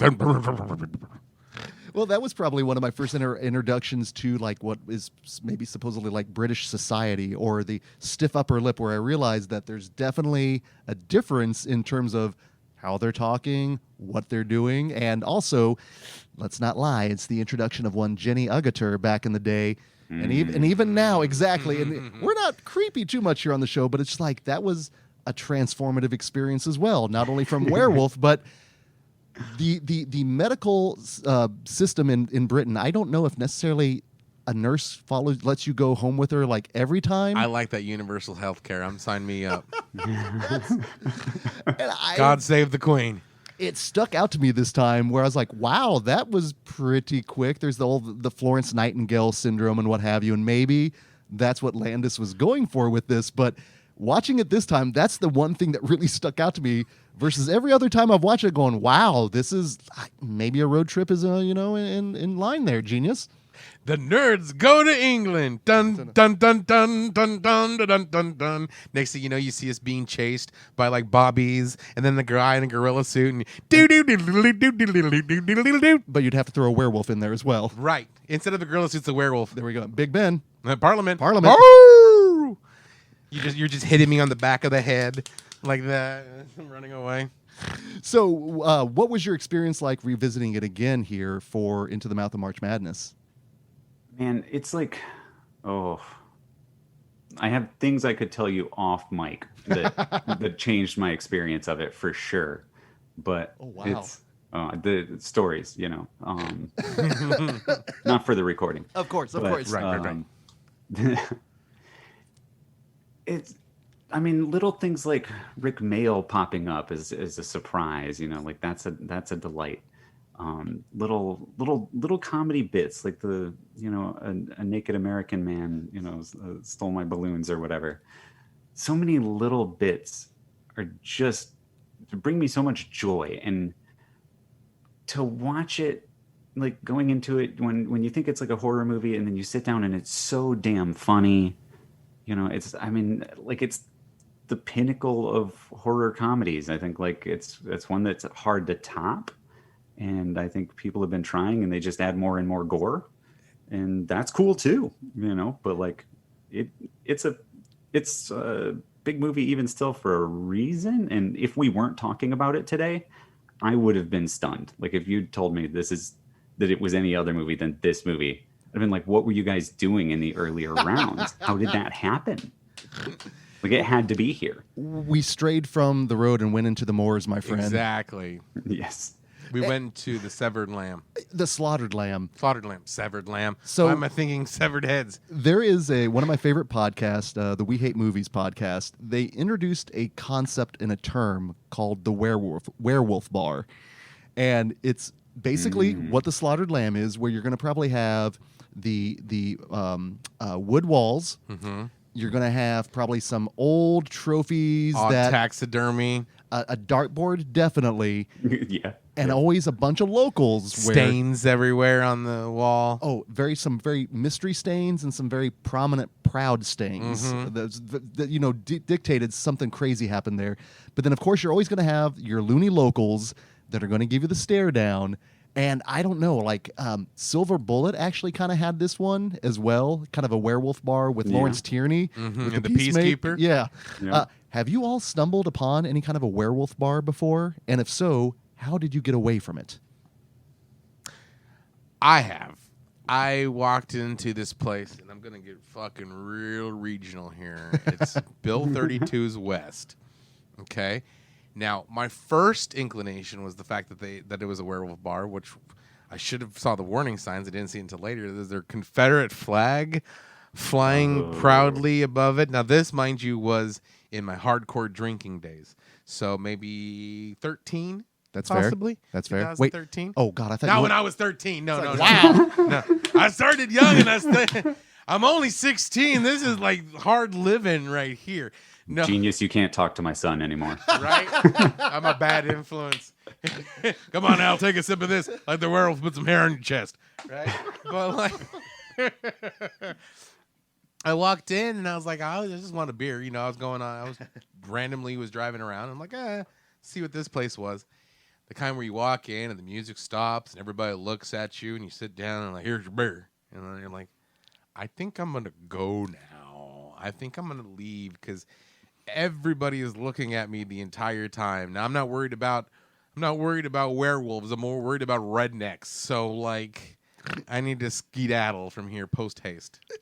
Anytime you're above the Mississippi line and you see the Confederate flag, walk away. Yeah. Take Lord Humongous's advice. Right? Because this ain't a fucking tan. This is like so. I was mighty uncomfortable. I'd rather be in a bar full of werewolves than with the bar that I was in. That's totally fair. Jeff, have you come across any of those kind of bars at all? I'm generally uncomfortable in bars. Like we can go so most of them feel that way. I did have an experience at a bar that was uncomfortable, but I think it's because I was the weirdo. So, I mean, if we look at the other way around, like I was the werewolf sort of mucking up their bar. My brother-in-law and we both have, graduate degrees in communication. So we go into this bar here in Chicago, which is like a real local, like corner dive bar hangout place, but it's close to my apartment. So we went there and we sit down and we start talking communication theory sitting at the bar. And the lady behind the bar goes to the end of the bar and talks to the guy who's like cleaning up tables. And he comes over and he goes, I'm gonna have to ask you fellas to move down to the other side of the bar, please. Like communication theory, man. Like can't talk about that. Were you in like the no critical theory conversation area? Right. What is that? That's no communicating in this bar, nor the theory of it. It's just a sign with a Foucault's face on it and a big like cross through it. So that totally reminds me actually of a Bill Hicks bit that he did where he was in a Waffle House and he was reading and the waitress comes up and says, "What you reading? No, what you reading for?" And he's then accosted by other people going, "Well, looks like we got ourselves a reader here." So college boy.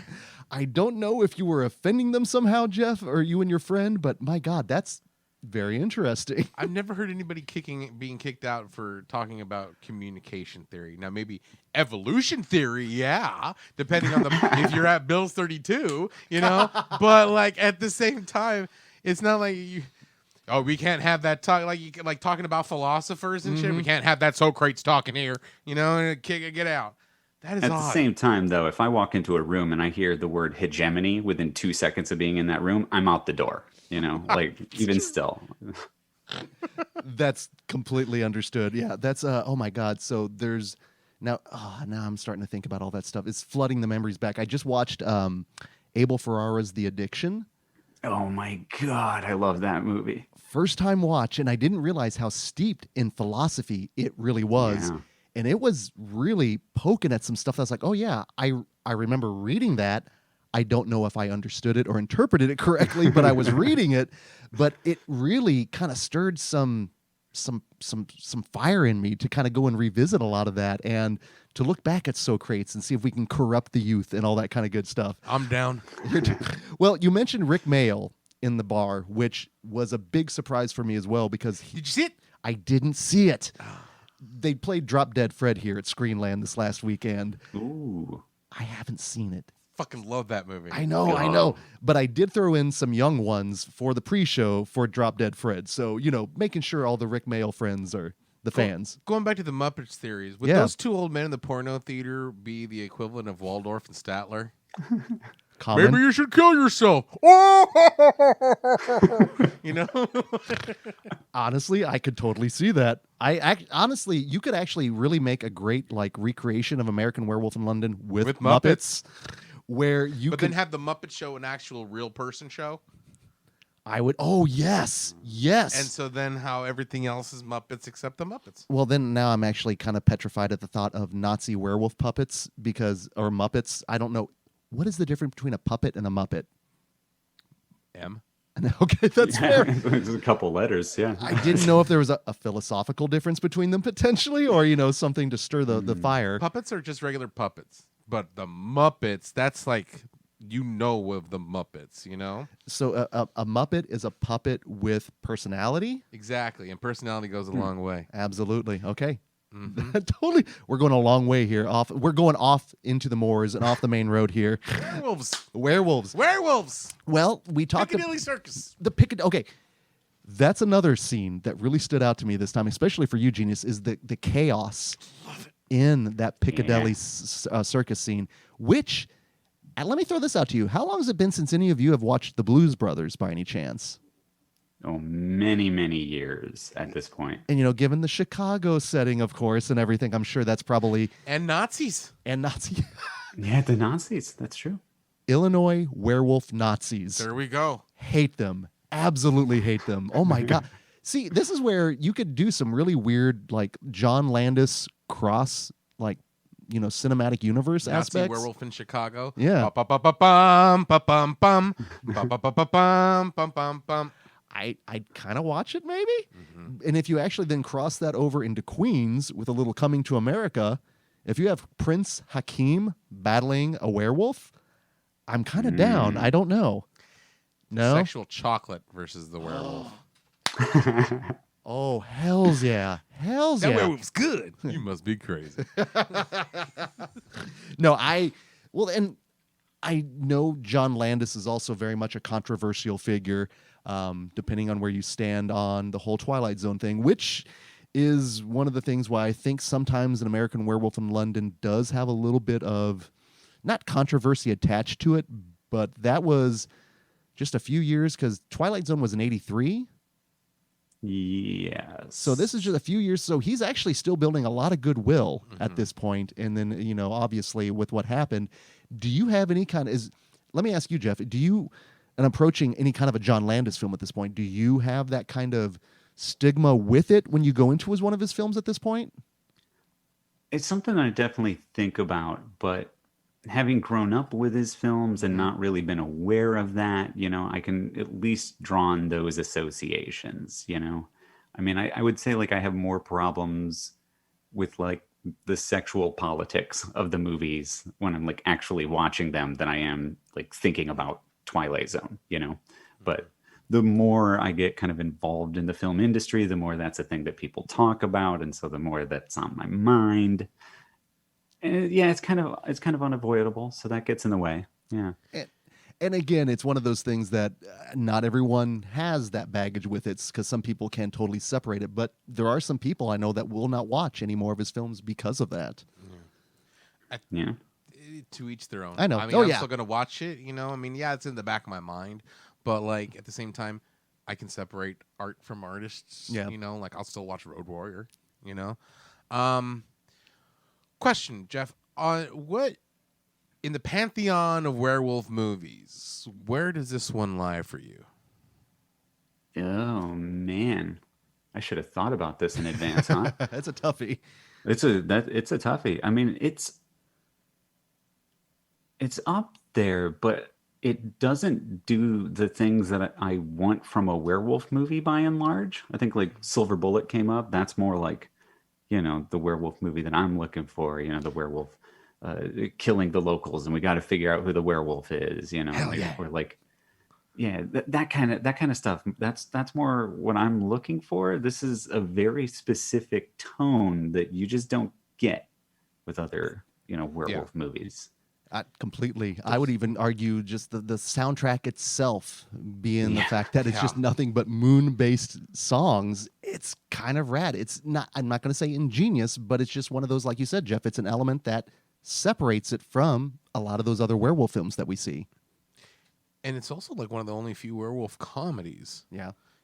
Because comedy and horror is very hard to do, and usually werewolf lycanthropy doesn't lend itself to humor. No.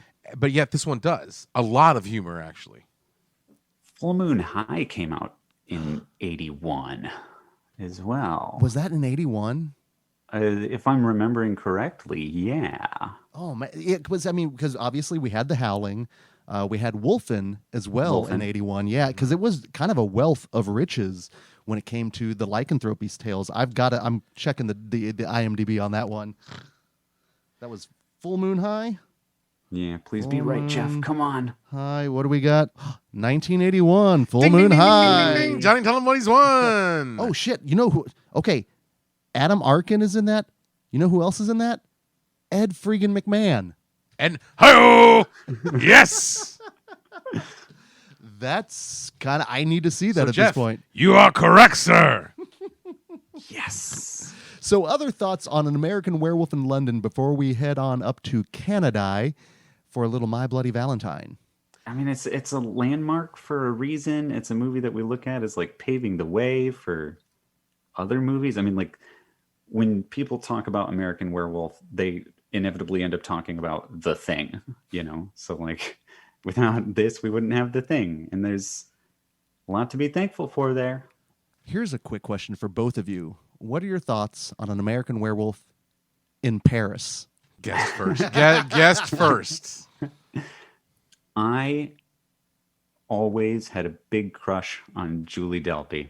And so to my mind, that's good enough. I mean, there are concepts in it that are really cool. The werewolves are, of course, the CG nightmare. Yeah. I like the idea of werewolves fighting like in the subway. That's neat.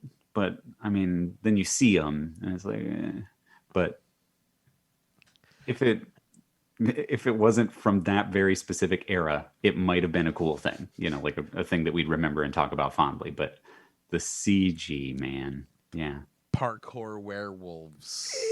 To the extreme. Yeah, I'm going to have to pass on that. I saw it in the theater, and I was like, this is extremely disappointing, especially the fact that it's already going on the name of American Werewolf in in Budapest, right? And so and then you add the parkour werewolves and you try to add too broad a humor. And I think that was one of the crutches, one of the things that was bad. The jokes were too broad that it didn't hit, and they were very 90s timely, very 90s, as opposed to something very timeless like this one. Yeah. Now, I love Julie Delpy too, but if I'm going to go see a movie based on crushes, I'm going to go see Cursed, because that has Christina Ricci and Shannon Elizabeth in it. So so you were the person that actually supported it at the box office. I fucking saw it in the theater. I did.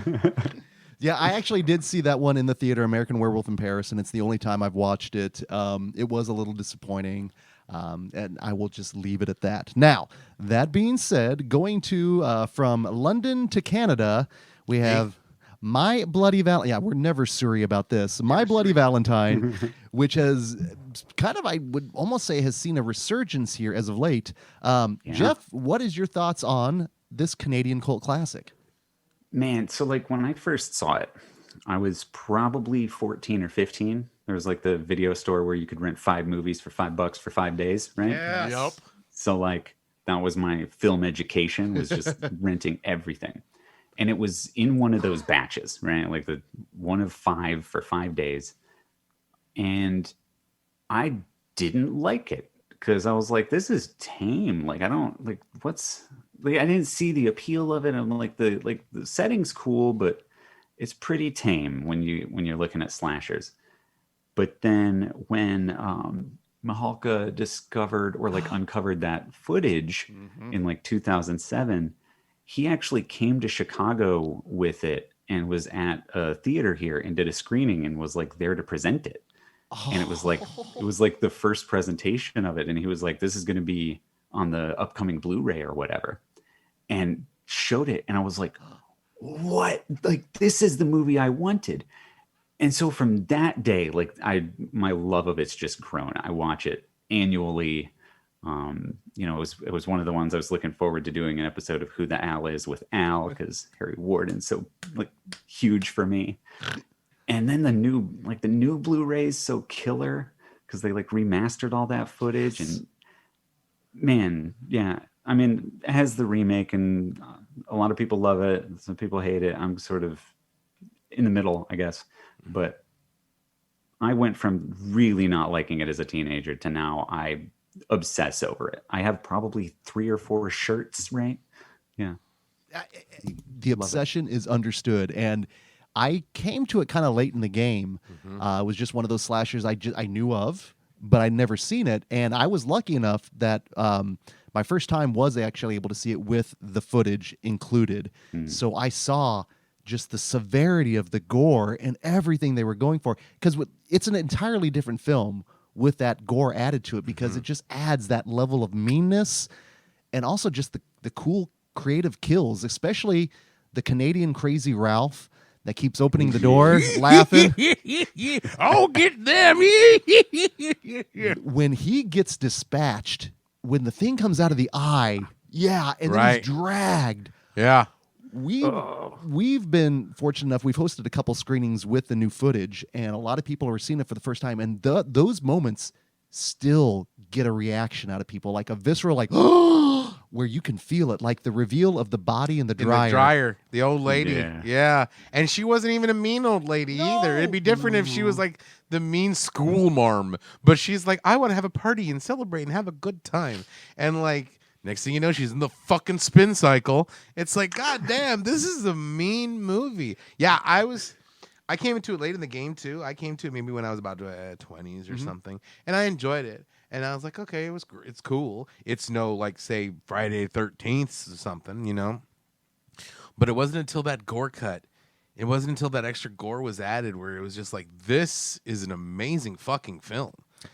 Well, let me ask, has anyone here ever actually engaged in a little dueling harmonica action in a junkyard while your best friend is cooking a TV dinner on an engine? Is that just... It happens a lot in Michigan where, I grew up, but like, the junkyard wasn't my scene, so I abstained. That is still one of my favorite bits in that movie. It just adds to the charm because it's like in Phantasm. I was gonna say it's like in Phantasm when Jody comes up with the guitar. I just love little bits of just spontaneous music where you can see Axel and TJ. They're just kind of trying to make that connection there. But truly, the one thing that I want in terms of a prequel is actually the further adventures of Howard and Hollis, where you'll get Howard getting into a lot of shenanigans, and then Hollis has to get him out of it. Quit fooling around. We got to get the girls out of here. Where's the blankets? And it's Hollis that is my favorite of the film. I think probably the first time I saw it, there's just something about him that he's just so jovial. He's the one that's doing the bishop with the knife thing at the bar. The nice Gene Shalit. Yeah, he totally he wears a mustache well. And the other thing that I absolutely love about this is not only the group showering thing that I swear Verhoeven watched and was like, I'm going to put that in a dystopian sci-fi movie, but the Canadian Benny Hill music that plays when they go out of the shower getting to the cars. The whole soundtrack is AM Gold, and it's wonderful. And it's those little moments like that to me, separate it from those other slashers. Because obviously in 81 we had a ton of them. But And how many people in slasher movies get dispatched with hot dog water? yeah, I'm not a fan of the boiled hot dog. Like if you either got to grill it or throw it on a frying pan, man. That boiling. You grill it first, you boil it, and then you grill it. Oh, is that the secret? Okay, apparently It plumps them, gets them juicy. I did not know that. Secrets revealed. Secrets. This is the man. Secrets. Oh no! Do not look for wiener secrets, folks. Don't Google that. You're not gonna like what you come up. It ain't gonna be hot dogs. No, your bologna's gonna have a first name, and it's not gonna be OSCAR. So it's gonna be a watch list. Genius was actually the one that introduced me to cooking my tortillas. I've got a gas grill, and actually warming them up and browning them over the gas grill blew my mind, man. Blew my mind. So you are my cuisine like gateway person at this point.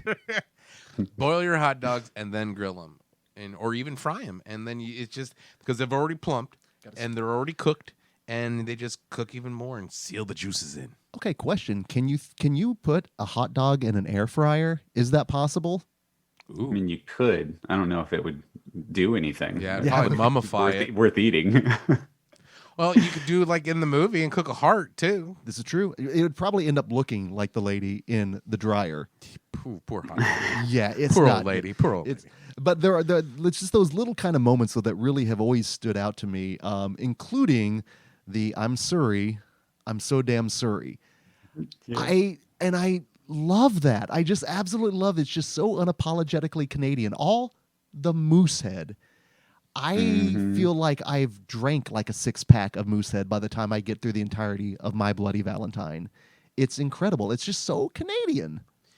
It does this weird balance of being extremely fun and lighthearted, and then being very mean and scary. Some of the atmosphere in the mine alone, like all the hanging suits, that's fucking terrifying. That was a great terrifying scene, and you know they're gonna jump scare you, and you're ready for it, but it still gets you. Absolutely. Well, and Jeff, you even mentioned the remake, which I also watched for the first time this last year. Watched it at home with the 3D glasses. It wasn't bad per se. That would help. I didn't see it in 3D, so I felt like if I had, I would appreciate it more. But I haven't yet, so maybe I should. I feel like I need to, but you know what? Anytime you can get like Tom Atkins' mustache come at you in 3D, it's not bad. But it was the thing that threw me off was just the gratuitousness of the sex and the nudity, because the original My Bloody Valentine, it's a chaste flick in terms of the sex and nudity, which is something you would get. I mean, look at all the slashers that came out in 81. I mean, top on the list there was the sex and nudity, but here we didn't get it. Do you think that was maybe due to the tax shelter potentially, coming into play with that? I don't know. I mean, Mihalka made a movie. Oh, I don't know when he made this one. He's got a movie called like Pinball Summer or something like that I think predates this, and it's kind of like a like a sex comedy and Boner like, Jam, like Great Clark, like Great Clark's joysticks, but like with pinball, right?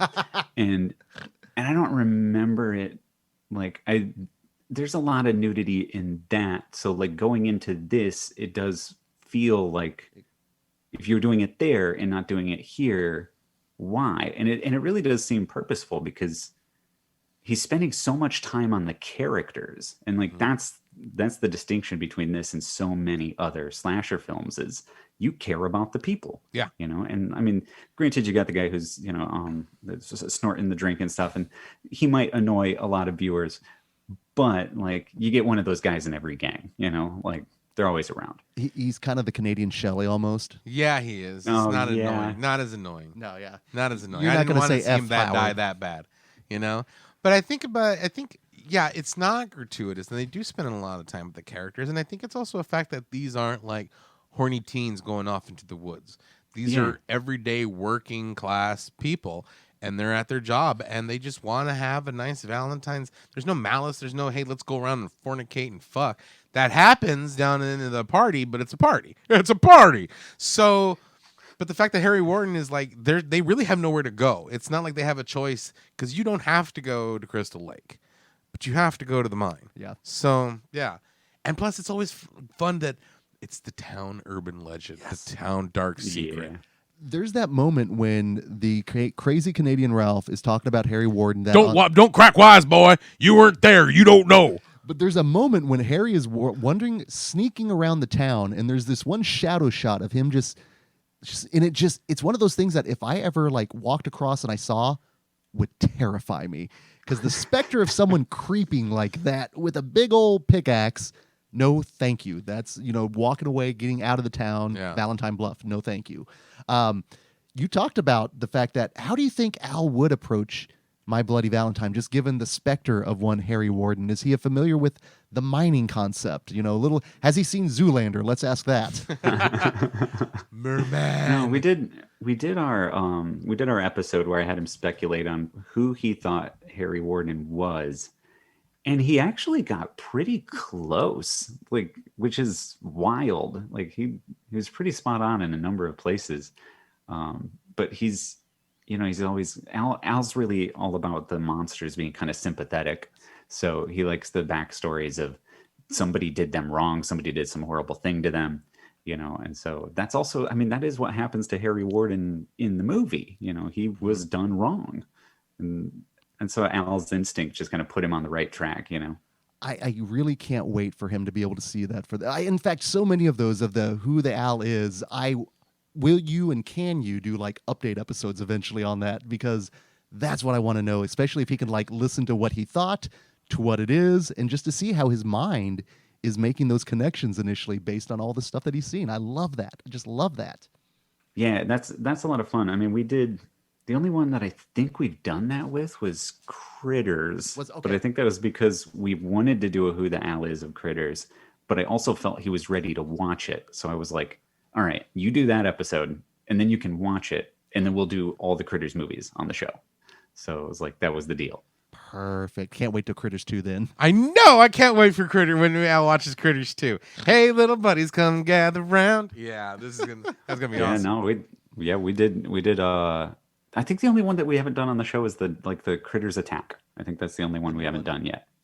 Well, we did Critters 3 here actually. Oh, I should. Yeah, that's in the Into the Mouth of March Madness. Yes. Next week actually technically we'll be competing, which is kind of crazy to think about. And of course, you can't talk My Bloody Valentine without talking about the end song, which to this day is so incredible, so amazing.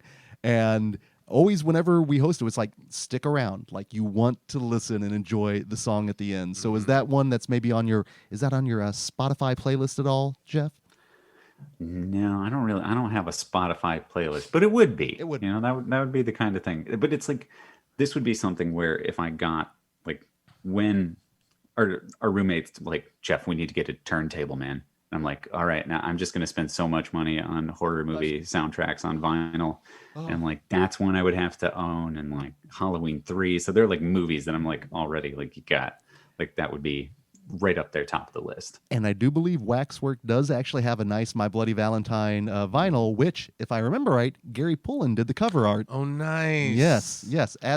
Because I also have the horror vinyls, and I was actually just playing, well, it's not horror, but I did pick up the soundtrack to I'm Gonna Get You Sucker, Dirty Mother, watch your mouth, which was, it's not horror per se, but still not too bad. But I'm in the vein with you, my friend. It's dangerous, so just don't get the turntable, avoid the temptation altogether. I love the fact that it's a horror AM Gold. It is. It's truly wonderful. Is. It's all right with me. Well, here's a question then. Because it battled Madman, and in Madman, you get the song right away. The whole lore. The campfire telling of the horror. Do you think My Bloody Valentine would be better with the Ballad of Harry Warden maybe at the beginning or throughout the movie itself until at the very end? I don't know. I think like it works really well at the end because it's we get at the very end, the reveal of, who it actually is and everything. And so then there's like this song revitalizes that myth of Harry Warden, yes. that the movie works to kind of dispel, and then the song brings it back. Yeah. And that's kind of magical. And I think if the song were there the whole time, it wouldn't be as powerful at the end in terms of like making Harry Warden like a memorable slasher icon, despite the fact that it's not really, Right. So Oh, I think it works right where it is so well. Oh, I agree. Total agreement as well, because I just love that thing. Now, obviously, we love both of these films quite a bit. However, only one can advance into the next round. And here to show our work, we've got 2 bits of criteria that we're going to look at in the round of the Hateful Eight. And the first one is very abstract, and I always like to kind of get people's background on this. But what we're going to do is we're going to create our own definition or aesthetic of what horror was to us in the year of 1981, and based on that definition aesthetic, which of the 2 films fits it better. So I'm going to throw it out. Jeff, would you like to go ahead and get us started on this? Sure. Man, I did a lot of homework on this. I practically wrote like a master's thesis on the aesthetics. I was typing up notes okay. I didn't see your prospectus, my friend, so it's not going to count. Get out of this bar with that smart talk. There's so my instinct, right, is like American Werewolf should go all the way, right? You enter thinking that. And so I started, doing my homework, and I'm like, okay, it's important because we got the build up to the thing. We've got, Rick Baker, we've got Rob Bottin, we've got all these guys in 81, laying the groundwork for what would become the most iconic horror movies ever, right? And then you did have those few other werewolf flicks, Wolfen and The Howling and everything. But American Werewolf is real sleek. It's a kind of a classy production. It's got, a bigger budget. It's almost $6 million, which is kind of nothing today, but at the time for a horror movie, real solid. I mean, it has a named director. It has known leads. Elmer Bernstein did the freaking score for the thing. Yeah. So statistically though, percentage wise, far more of 1981's horror movies are gritty, gross, little mean, dirty movies and so many slashers.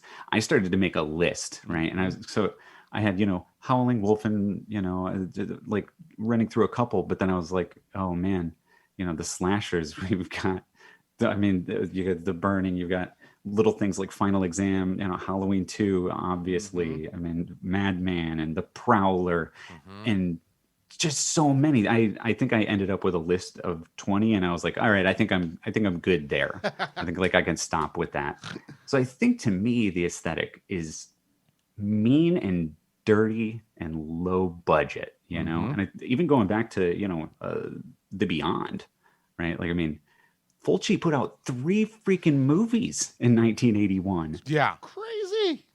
And nobody makes mean, gross, dirty movies like Fulci made mean, gross, dirty movies. Right. So with that in mind, of the 2 of them, the one that is mean, gross, dirty, small budget, little indie picture with no names in it, riding on the coattails of Friday the 13th from 1980, it's got to be My Bloody Valentine. I based on your definition, my friend, that is truly showing your work. Excellent work. Genius. What are you thinking? I got 100% agree with him. When you think of the 80s, especially early 80s, you think of dirty, gritty slashers. And yeah, in 81 there was 3 werewolf movies, right, competing against each other. But there was at least 12 slasher films. You think of slashers when you think of the 80s. You think of, even though it's not, you think of the gratuitous. You think of the bloody. You think of the gory. And with a name like My Bloody Valentine, you know that's going to be some sort of slasher in the vein of Halloween, in the vein of Friday the 13th, in the vein of The Burning. So for aesthetic-wise, I got to go with My Bloody. And I don't want to say I'm hopping on this this train here, but yeah, I mean, there were a slew of slashers, and because I think the blueprint was out there that they didn't cost a lot to make, and based on the fact that here in 1980 we had Friday the 13th that kind of opened up the floodgates for those, a lot of them are going to make money for you.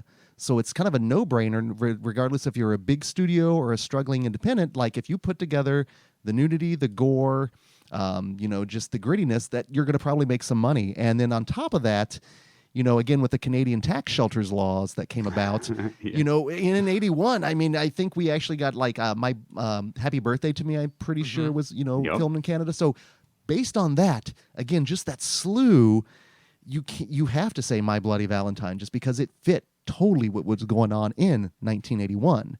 Now, that being said, obviously, we're giving a lot of love to these films, 40 years from when they were released. So the question is, which of these two is the horror community still going to be talking about 40 years later? Jeff, I'm going to throw this one out to you, my friend. Man, I'll tell you right now, before I even start talking, my answer for who the winner is for this is an ellipses and a question mark. So I'm like, Jeff, you got to convince yourself as you go here. Because here's what I run into. Okay, when we look at American Werewolf in London, the things that we've talked about today are the things that we've always been talking about, and it's a film that, I mean, apart from maybe if we get the one scene of the homeless people being killed by the werewolf really gory, it's unlikely we're going to see some, revitalized, recontextualized version of that. And so the conversation that we're having like today in 2021 about American Werewolf in London is the same conversation, I was having about the movie when I was 14, like this, it's the same conversation. And it's got to the point, I feel, when somebody brings up American Werewolf in London, the conversation goes like this. Oh man, the transformation, right? Like, and I mean, if we didn't have that, we wouldn't have the thing. And you just shorthand it and then everybody moves on. So I don't even know if that constitutes talking about the movie anymore. Like if the same talking points are the same ones that we're always going to bring up, are we still talking about it? Or are we just rehashing the same shit we've already said? I don't know. At the same time, then we've got today My Bloody Valentine, which like we talked about has found this resurgence, like the popularity has snowballed, and it's a movie that I think people are now more than ever like, well, can we get a sequel? Mm-hmm. Like, can we do that now? And there's the remake, and they found the gore footage to recontextualize it. But is that enough for us to still be talking about it in 40 years? And I know I will be, right? Like, I think that of the two of them, the only one I'll still be watching annually 40 years from now is My Bloody Valentine. Mm-hmm. Oh my God, guys. I don't know. This is why it's mad. It really is. I thought like once I started just putting it all out there, like I'd figure it out. I don't know. This is why we get buyer's remorse in the worst way here. Right? Oh. Okay, so let's talk this out, okay? Okay. When we say, what movie will we still be talking about in 40 years? Do we mean like the royal we, or like specifically we? I'm going to say the royal we, the genuine horror community. Yes. That includes normies. I mean, that's true, right? And My Bloody Valentine is not a movie that normies are going to watch. And American Werewolf in London is something that you could sit somebody down as like a, hey, you don't watch horror movies, look at this. And they can laugh and they can be like, wow, and it had a werewolf, and it's kind of a gateway thing. So I think in 40 years time, we could still be using it as that. And damn it, as much as I want to say My Bloody Valentine, I think I'm going to say American Werewolf in London. Yeah. again, wonderfully well thought out, complex answer to that, because it is. I totally get. I'm getting a lot of cognitive dissonance myself on this one. So we've got another vote there for American Werewolf. Genius, what are you thinking?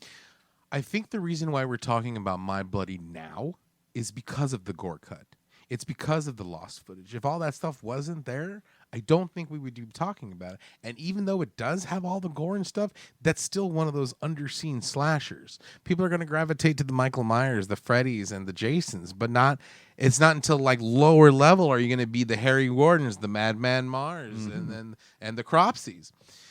So I think not enough people are already talking about it right now. And I think there's going to be more, but not enough compared to American Werewolf in London, because it's, even if they added a special 4K edition, it's not that anything's added. It's just that it's cleaned up a little bit. We're still going to have these conversations. It's still going to be one of those movies that normies can watch. If you go to anybody right now and say, hey, which one do you like better, My Bloody Valentine or American Werewolf in London? They're probably going to say, like, well, I haven't seen My Bloody Valentine, but I've seen American Werewolf. And so I think because of that, we're going to be talking about American Werewolf in London way more, because if we're going to talk about slashers from the 80s, we're going to talk about Jason. We're going to talk about Michael. If we talk about werewolf movies from the 80s, we're going to be talking about American Werewolf. So I'm going to go with American Werewolf. Very well done, my friend. And this one was tough because you both have brought up wonderful points about why these films have persevered 40 years from now, why they've been able to, go to the top tier of these movies that we're talking about. And it's the charm of both of these movies where, it's My Bloody has the Canadian charm. American Werewolf has just the stiff upper lip kind of charm. Both maybe can be considered international horror potentially, maybe, because, American London, Werewolf was Canada. But it's because of the fact, I think, is the versatility of An American Werewolf in London. And I've seen that, I think, for a lot of normies where they haven't seen it, but they've heard of it. And they know the importance of the werewolf scene. And like you said, Jeff, it's because of this that we got The Thing, and that this movie is a springboard for that. But it's also one, even if it's springboarding into something, that board is important. And that's something that I think will always just persevere. And so because of that, I think we will be talking about all of these elements of An American Werewolf in London 40 years from now, which brings us to a conundrum because we have a tie. Man. Now, when we have a tiebreaker, we go to a familiar cover of a familiar magazine. On the cover of the old thing, gonna buy one copy for my mother. Gonna see some movies on Shudder.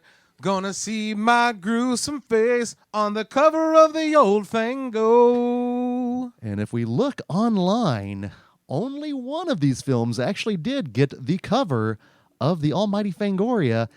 And because of that, joining the round of the Frightful Four in the year of 1981, I'm on bated breath. An American Werewolf in London bites and claws its way. I mean, it had to, Yeah. right? I'm rooting so hard for My Bloody Valentine, and like just knowing how this second part was going to go, part of me was like, just do it, Jeff. Just push it into the. But like, I can't lie. I can't lie to you guys. Well, and that's why we brought you in, because we understood anyone that gets kicked out of a bar for discussing communication theory, that's exactly the person we want in Into the Mouth of March Madness. Nonetheless, a werewolf bar. And it's great because I was looking up and I was like, oh, please, My Bloody Fangoria, come on, give me some Harry Warden, give me some. It didn't even show up on like the sidebar, That's which is ridiculous. a shimmer. I know. You'd think that it would even show up on the side. Because if that happened, we'd still have another tie, and we'd have to go to music. Oh, and we don't. That'd be hard music. too. But you know what? This is a good goddamn battle. Well, and Jeff, the fact that My Bloody made it this far, I think, is a testament to the fact that it is getting the resurgence, it is getting the appreciation it deserves. But let's face it, I mean, American Werewolf in London, I don't feel bad with that representing the year of 1981. I don't have buyer's No. remorse. Not absolutely. So, dude, thank you so much, Jeff. This is fan-freaking-tastic. This is why I love bringing you in here. Just knowing that we're going to get some thoughtful answers, and especially built around the fact that both of these movies really meant a lot to you just in your formative years. And that's what I love with horror genre and all that. It's just what it makes us today, which is fantastic.